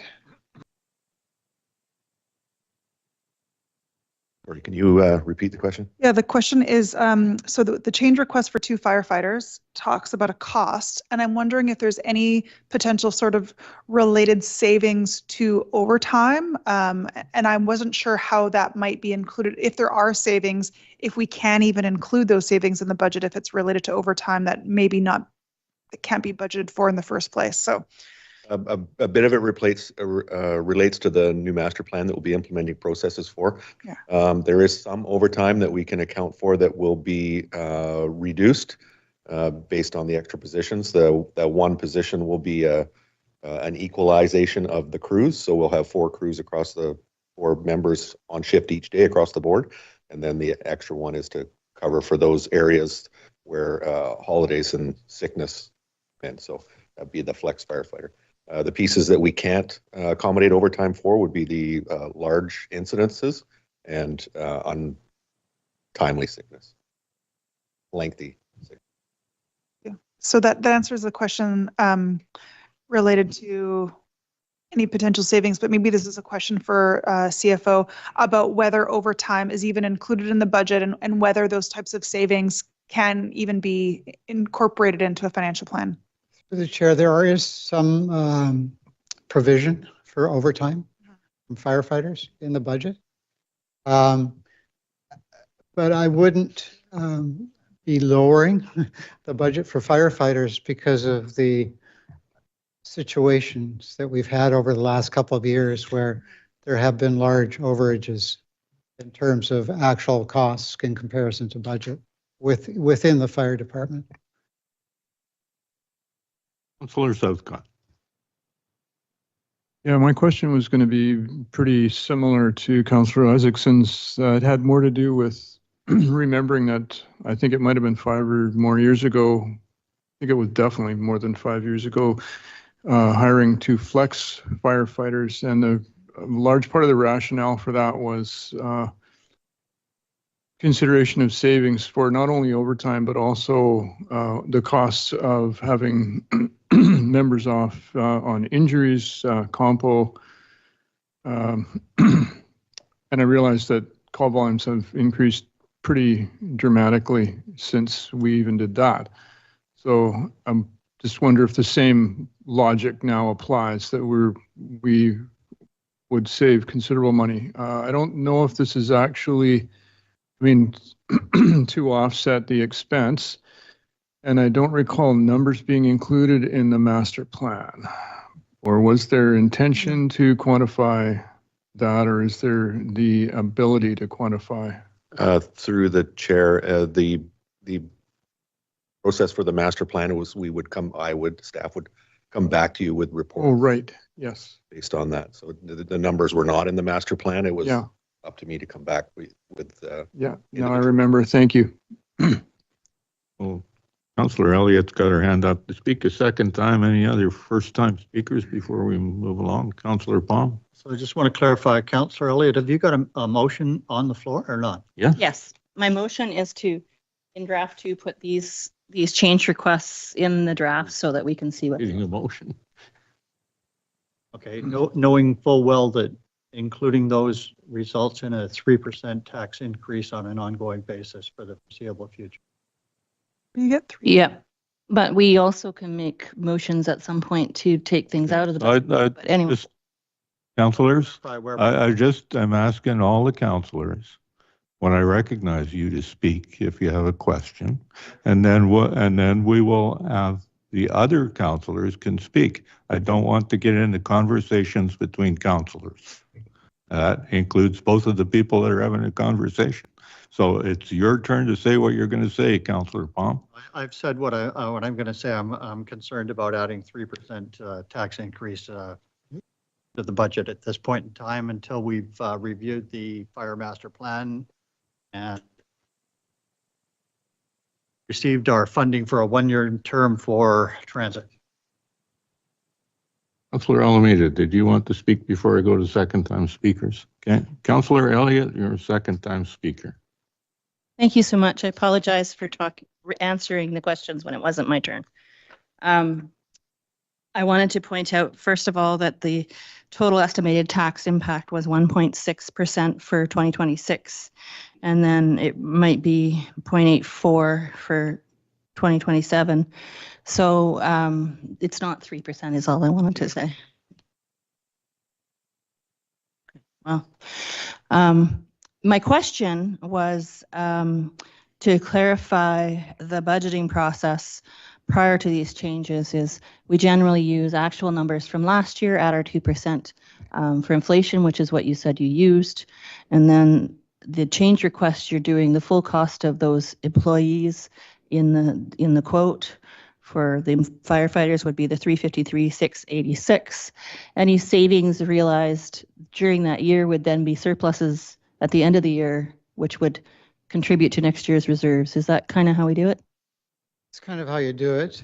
Yes, I mean, at the end of the year, after you complete year end, you should be looking to see if there's any surplus available and where that should be allocated, whether it should be allocated to specific reserves or not. But these numbers that you're seeing here are current numbers. Yeah, and they're based on last year's actual or previous year actuals plus 2%. Is that correct? Well, they're based on the best estimate of 26, the cost of implementing these initiatives. Okay. That was my question. I'm fine now. And we're not, it's actually isn't a question period. We have a motion on the floor, and it's opportunity for councillors to debate whether they're in favor of the motion or not. Councillor Isaacson. My comment was already stated, so I don't need to speak. Anyone else? Okay, so the CAO or the corporate officer, give us an idea what the motion actually is that we're voting on before we do it.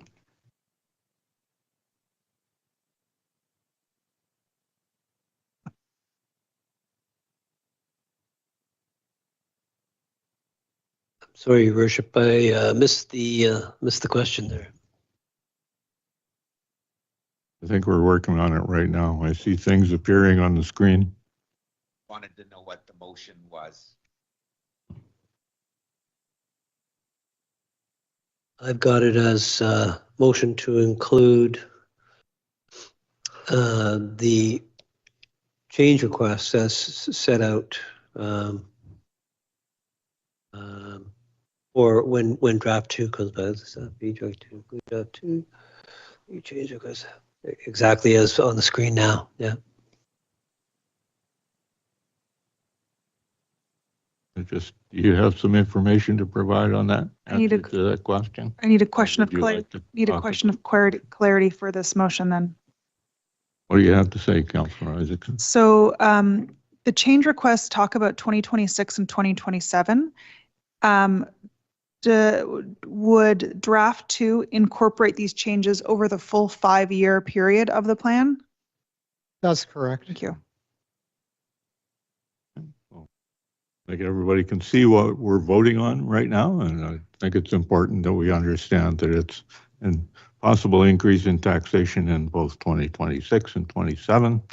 All those in favor of the motion? Any opposed? Councillor Baum is opposed. The motion carries.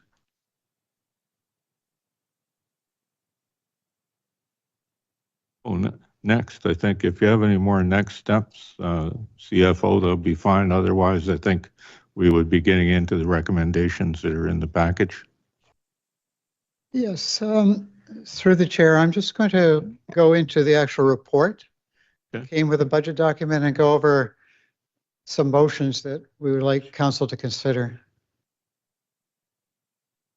And then I think we could talk about next steps as well. Good idea. You're into the report that's in the package. Yes, that's correct. Okay, I think we've got it up here and I'll just share my screen again, right? Oh, it's already shared?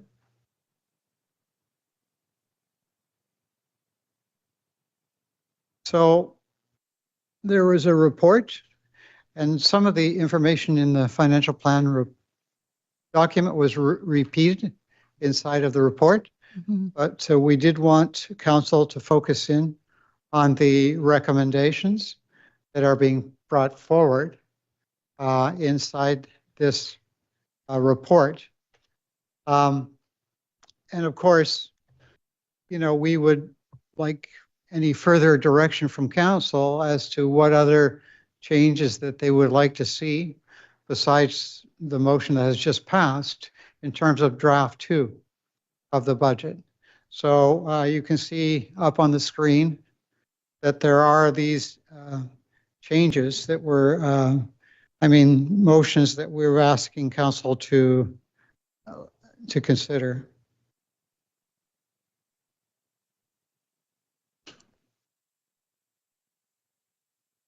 And the motions are focused around this new financial stabilization reserve fund that we want to implement, doing a review of the reserve fund policy, doing a full rate review of sewer parcel taxes and user rates in conjunction with the review of the water user rates, and that we would like to conduct a fee and charges review, in particular of the planning, development, and building fees. Now, we haven't specifically went through the appendix to do with the operational savings, but we could do that before we actually entertain these motions. So maybe I'll go back to that document. You're in total control of where you want to go right now. Okay, I'm in total control.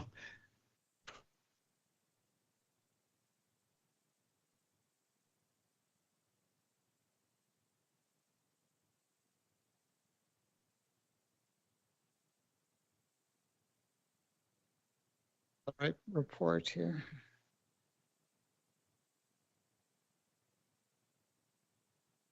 Stop sharing for me.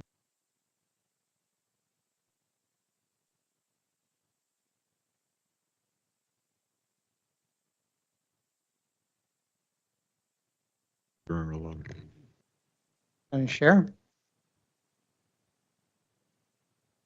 Yeah.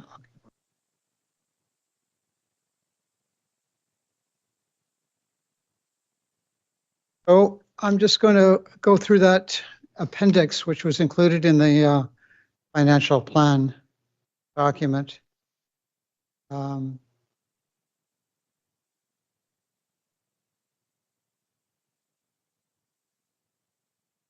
I think it's pretty small type up there, but what we have included in this document, the items or savings that arose in 2025 that weren't, of course, implemented. But then we added to the list. And the main ones we've added are the review of the transit fares. And as we heard last night, that is going to actually happen. And so council will have the opportunity to review that fare early in the new year, hopefully. The other item that we put on this list, of course, was the elimination of further transit expansion, but council's already asked for that to be inserted into the financial plan. The other one was the review of planning, development, building fees. We believe that there's an opportunity to look at those fees and to provide some savings if we were to increase in that area. And so we would like to conduct a thorough review of those fees. The other item we listed there was a reduction in permissive tax exemptions, which only has a small impact, but it was nevertheless listed. And then the other one was the elimination of the inflation that was included in the budget. So that would create savings of about $81,000 in the general operating fund, or would have a 0.3% reduction. So I just wanted to highlight those to council. Obviously, the fare review is ongoing, but those remain options to consider in the future as well. I just have a comment to make. I see your hand, Councillor Isaacson. I think all of these could be brought up at draft 2 stage, if I think. So you have plenty of time for people to look at them and hear from the public about what they think about the different sizing savings, and bring back a motion at draft 2, I think. Am I correct in that? They could be considered at that time. Okay, thanks. And the other thing I want to talk about is we talk about the permissive tax exemptions. And I think the formula we've used in the past has been to try to limit the dollar amount of the permissive tax exemptions to 400,000. And the percentages have come up when we have applications for permissive tax exemptions that are beyond the $400,000, and the percentages have been figured out to provide a tax exemption, a permissive tax exemption of some percentage to all of the people who've applied. That's been decisions that have been made year by year. So I think the first step in the process has always been limited to $400,000 per year, and then percentages have been to match the money available to the people who applied. So I'm trying to get in a complicated way to say the actual percentage at the end is not a starting point in the discussion for council usually. It's usually the end point. And the more pertinent figure is come from the $400,000 maximum limitation. Thank you for that clarification. But I think changing the percentage wouldn't do what people think it would do. So I'm going to go back to the recommendations in the report. Can we still ask questions about D? Councillor Isaacson, go ahead. Sure. Yeah, sorry, back to table D. Thank you, Councillor Doubt, for, I was also going to add that clarity about the PTE one. I think one thing that I'm considering, so that council is aware in terms of a motion at draft 2, is to perhaps rather than doing a reduction, asking staff to make recommendations on a per parcel basis as opposed to a per organization basis, and that the recommendations be guided by the levels of support in that community partnerships policy that would mean that some organizations that maybe provide less benefit overall to the community might get 25%, and some might get 100, depending on the types of impact and benefit to the community. So I was kind of drafting something, but I thought it might be better to just let council know that that's something that I'm considering. And if you are considering other interesting ways to look at permissive tax exemptions, for example, not covering the regional district and school tax portion of it, or other things, I would be interested in chatting with you. So just a little heads up to council. Thank you. Elliott. Thank you. So the one that talks about eliminating inflation provisions and talks and says it removes 81,000 from the budget. If the 81,000 is needed to cover off those operating expenses and the inflation is kind of required, where does the shortfall get funded from? Does it further reduce our reserves? Well, I think that would, if for some reason a particular department was over budget, that we would, in theory, have a new financial stabilization reserve, provide some support. But quite often inside the city's budget, you know, you can have departments that are under budget and then ones that are over budget. So quite often, like for example, last year, you know, there was some large savings in the RCMP area that compensated for other departments. So I think this is a way of budgeting closer to the line without automatically providing an inflationary factor. I mean, you know, we look at everything when we want to save money, right? Mm-hmm. And this is just an option. You know, one of the things the city has to move towards is when they do up their budget is having a clear indication of where the 25 spending will end up. But right now, we haven't reached the stage where we have a good idea where 25 will end up. And where 25 ends up will give you more of an indication where certain budgets should land in 2026. So we would have a better idea at the point when draft 2 comes out, and you would have a better answer for us then? Yeah, that would be true. Okay. That's my question. Thank you. Okay, so we're at the I'd really like to get at the recommendations. We're just about 2.5 hours into the meeting here so far. We've got 4 recommendations. If we could hear the introduction, maybe we can move along, unless you have an important question, Councillor Isaacson. I think it's maybe an inaccuracy. Any change to the permissive tax exemption policy, I don't think would come into effect in terms of a financial impact until 2027, since we've already passed them this year. That's true. Okay. Thank you. Okay. CFO. Okay. Let's move on to these recommendations. So, as I say, they are centered around this new financial stabilization reserve, and then doing a fulsome review of the reserve fund policy. Then, of course, doing the rate review of sewer and water, and then doing a fees and charges review with particular focus on planning, development, and building fees. So those are the areas that we're recommending that we address as soon as possible. Councillor Almeida.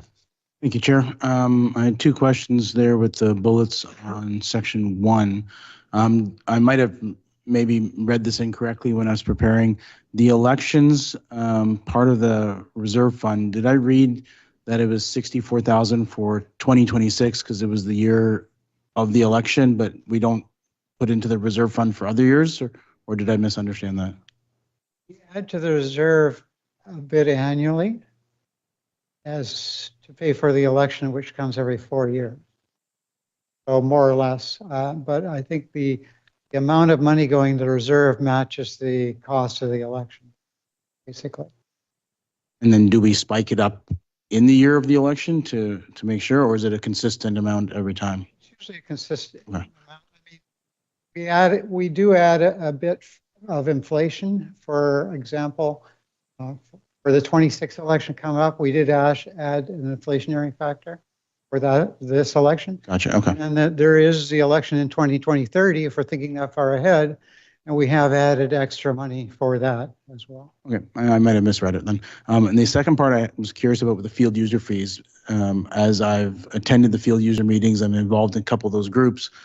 I've been led to understand that the field user fees are what the field user groups contribute in their fees every year, and those funds are then kept aside for those groups to use for other amenities. So as far as I understand, the washroom at Sunset Park was built with those fees. The concession at Larry Guthrie Park was built with those fees. So my one concern with lumping that into a reserve fund would be that fees that have been previously earmarked for those field user groups to tap into would then get mixed in with a much bigger fund. Yeah, and I believe the Director of Parks and Recreation pointed that out to me the other day. So my suggestion there was, so I wasn't totally aware that there was designated revenue that was set aside for the field users, but one thing we can do within the financial stabilization reserve is we can segregate part of the reserve specifically for the field user money. Do you know what I mean? So there would be a segregation of money within financial stabilization that would isolate the field user money, and it would be dedicated to field use. Okay, I just wanted to make sure that that wasn't, because it's not a big amount, but I wanted to make sure it didn't get lost in the shuffle. So thank you. There are probably situations where we spend money on fields that don't directly come from field user fees as well, right?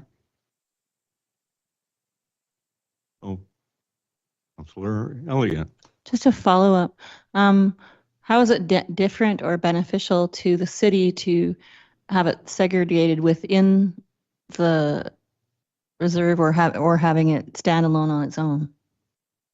Well, I guess it would just mean one less reserve.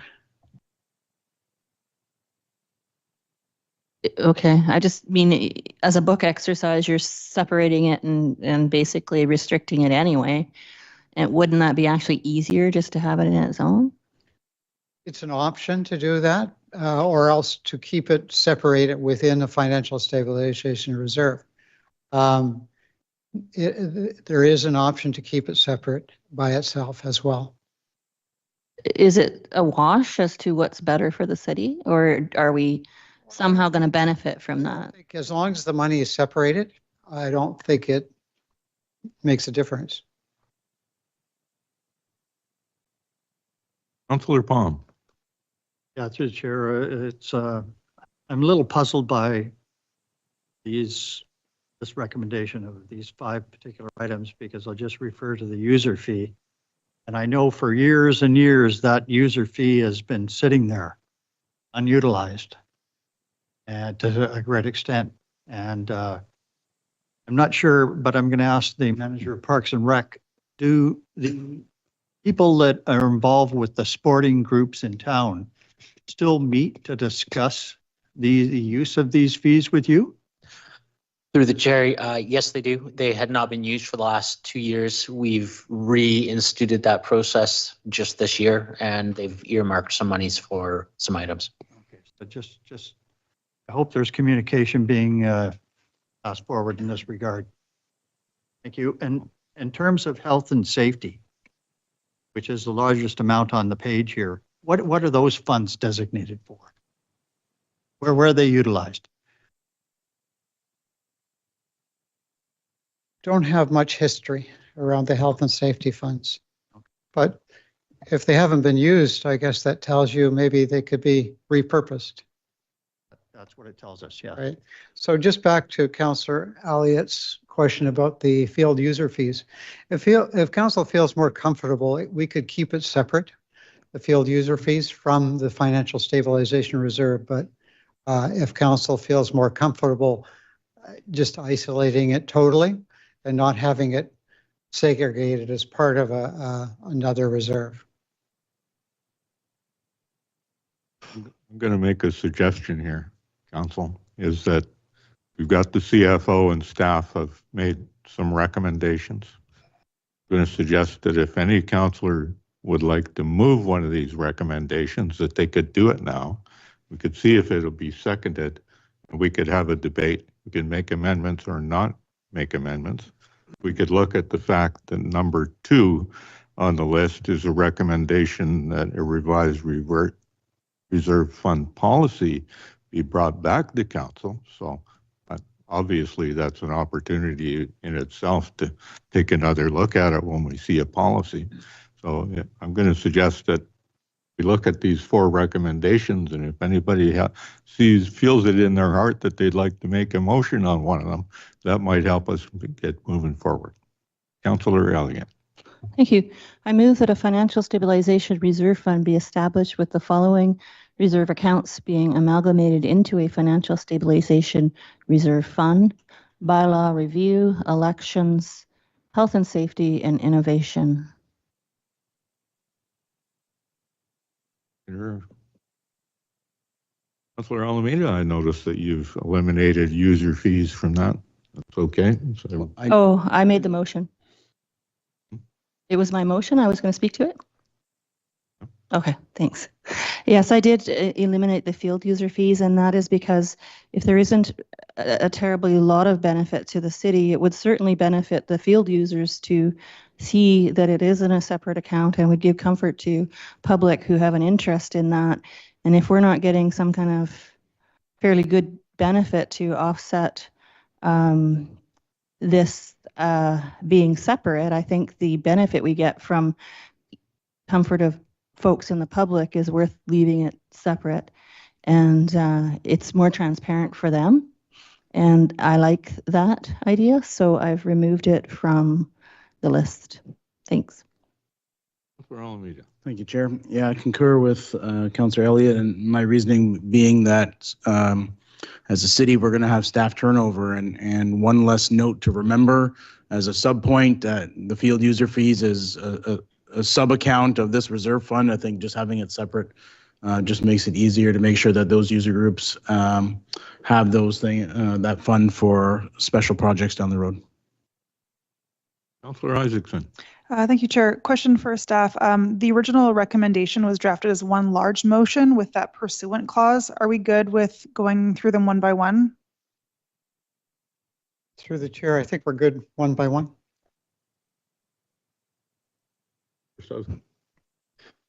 Thank you. I do have a reservation about the motion not including the field user fees, even though I appreciate the reasons for not including it. But my reservation is I really appreciate simplification. When systems are simplified, they always work better. That's my experience. And to be able to simply add policy that's clear, it's black and white, it's in writing, that this is what this is to be used for, the instruction and the intent is still retained that way for any subsequent new staff or whoever. And definitely I support the idea of the preservation of corporate knowledge, which is certainly something that's a challenge when there's the kind of turnover we have experienced in recent years. But yeah, so I didn't have any problem with the resolution that was recommended, but I can't say that I'm so passionately opposed to it that I'm going to vote against it. So. Anyone else? Oh, Councillor Pong. Say that I know how passionate the field users that probably meet with our director are about their field fees, so would support the motion on the floor. All those in favor of the motion? Any opposed? Unopposed. Motion carries. Councillor Elliott. I move that a revised reserve fund policy be brought forward to council's consideration, which would include the new financial stabilization reserve fund and other updates. Seconder. Isaacson. Any discussion, Councillor Elliott? I think this has been fully explained by our finance officer, and I think it's a good idea to have our reserve fund policy brought up to date.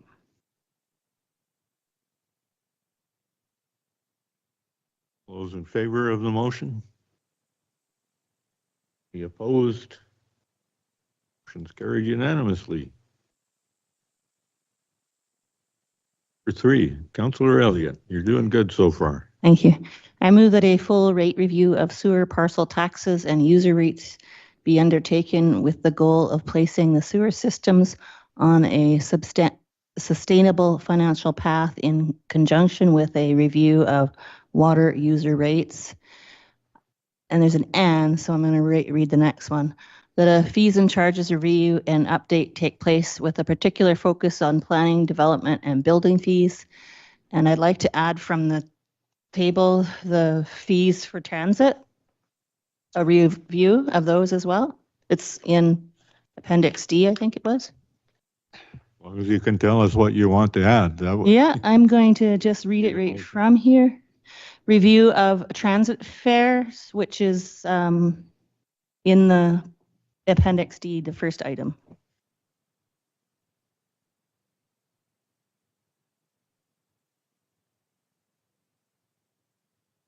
Seconder? Isaacson, you're seconding it? Or Elliott? Thank you. So reviewing all of our fees is necessary in order to do the sustainability that we require. I'd like to see the options for based on the value of homes option that was brought up by Councillor Isaacson earlier as part of that review, and I don't think it needs to be specifically added in here. I would like to see the different options for how we might do that sustainability planning. And I also really would like to see a review of transit rates, given that we're doing expansion and our service is changing a little bit, and how we might recover more costs. And I was wondering if fees have to be the same for our traditional transit versus our on-demand, or whether those can be different. That could be part of the review. I'm guessing there's maybe some options there. So, thanks. Thank you, Chair. I support this motion, including the addition, but I believe staff have already said that transit fare review is already going to take place, and so it's not something that we need to add, but I don't think it hurts to include it, I suppose. Councillor Palm. That was my point.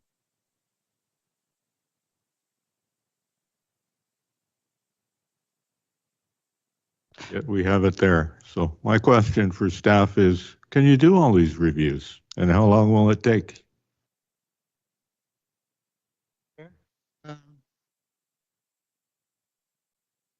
Staff are going to be busy over Christmas.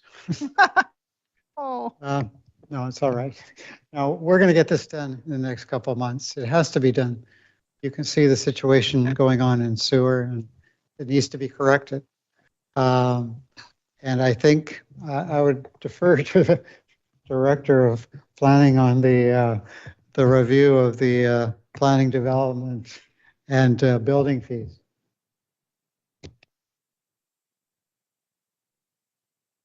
Thank you. I'll just add that the opportunity to review fees is always a great opportunity. I think it's been a while since we've done a review of planning related fees and specifically building permit fees. I will just add that staff capacity is one of our biggest challenges currently, and so you've got to weigh our priorities. But I understand our role in terms of doing what we can to chip in, and so we will do our best to meet a timely response. Any other speakers? Councillor Palm. Since we bypassed the update on potential operational savings, I just want to point out to the public that since we didn't go over that today and we increased the budget by 3% on the 3 items that we passed a motion on, if the public is interested on potential savings that are being recommended in this document, page 45 is the page you want to refer to. to take a look at those items. Thanks, Chair. Back to the motion in front of us. If there's no other speakers, all those in favor? Unopposed? That's carried unanimously. Do you have any final comments before we have our motion? I just want to point out that we are moving to draft 2, but there are some steps in between. And that would be the budget survey that we're entailing on undertaking. As well, there was an open house scheduled for January as well. So I think based on the information we get from the assessment authority, we may have to revisit the timing for the actual in-person budget consultation based on where we're at with the assessment authority.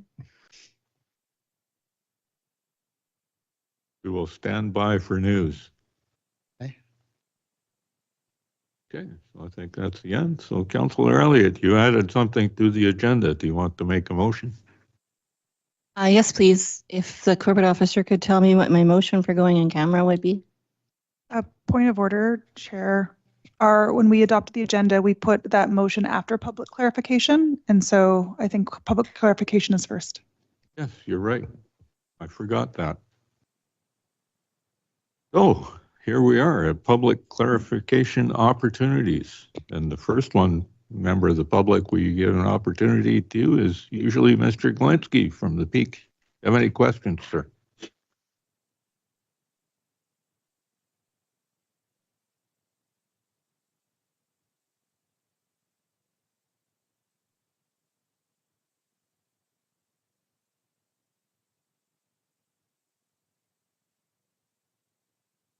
Got tangled up. Thank you, Chair. Most of what I had prepared has been asked and answered most articulately, so I don't have too many here for you. My presumption is that the budget maintains all current services as presented. Is that a correct assumption?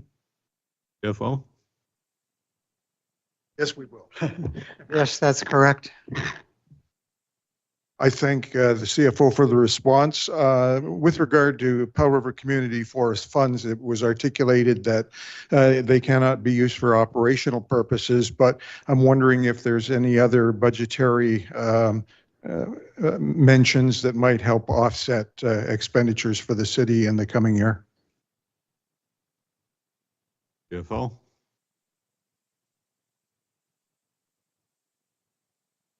I think that, Sundance, do you have any comment on that one? Through the chair, just some clarity, sorry, like are you talking specifically about the community forest fund or in general? So I don't understand the question, Paul, sorry. Oh, I'm sorry. My apologies, I guess I wasn't clear. With regard to community forest funds, I'm wondering if there's any uses in the budget that have been articulated to help offset the city's expenditures in 2026. Okay, yeah, they would be included in the capital plan, but there's a significant amount of community forest funds to be expended in 2026, including a number of big capital projects such as the roof, such as moving forward with the seawalk repairs. But the list is in the schedule there. I don't have them right off the top. I thank the CAO for that response. I have one final question, and that's with regard to the mill lands. I'm wondering if there's any taxation on the Clahaman mill lands at T-Squat. I'm wondering if that's part of this budgetary preparation. Is that the CFO or the CAO? Either one of you have any information? So my understanding is that the property hasn't changed changed hands at this point in time. So it's still being taxed through Domtar. Staff, finished? I thank you very much for the responses, Chair. That was very helpful. Isaacson, I think, has. Yeah, and I wanted to add, even if the property does or when it does change hands, it's still fee simple and still taxed. And so we've had that clarity directly from the previous Minister of Indigenous Relations and Reconciliation. And so wanting to make that clear that fee simple land is taxed as fee simple land no matter who owns it. Thank you. these aren't treaty settlement lands. No. Okay, I thank you very much for that. Anyone online that has any questions? Nope. Head shaking. I thought there'd be lots. Councilor Alameda, do you have any questions for the public? No questions, but the corporate officer shared our wording for the closed motion when we're ready. So. Hmm? By me. Oh, Councilor Elliott had the agenda changed to add a motion.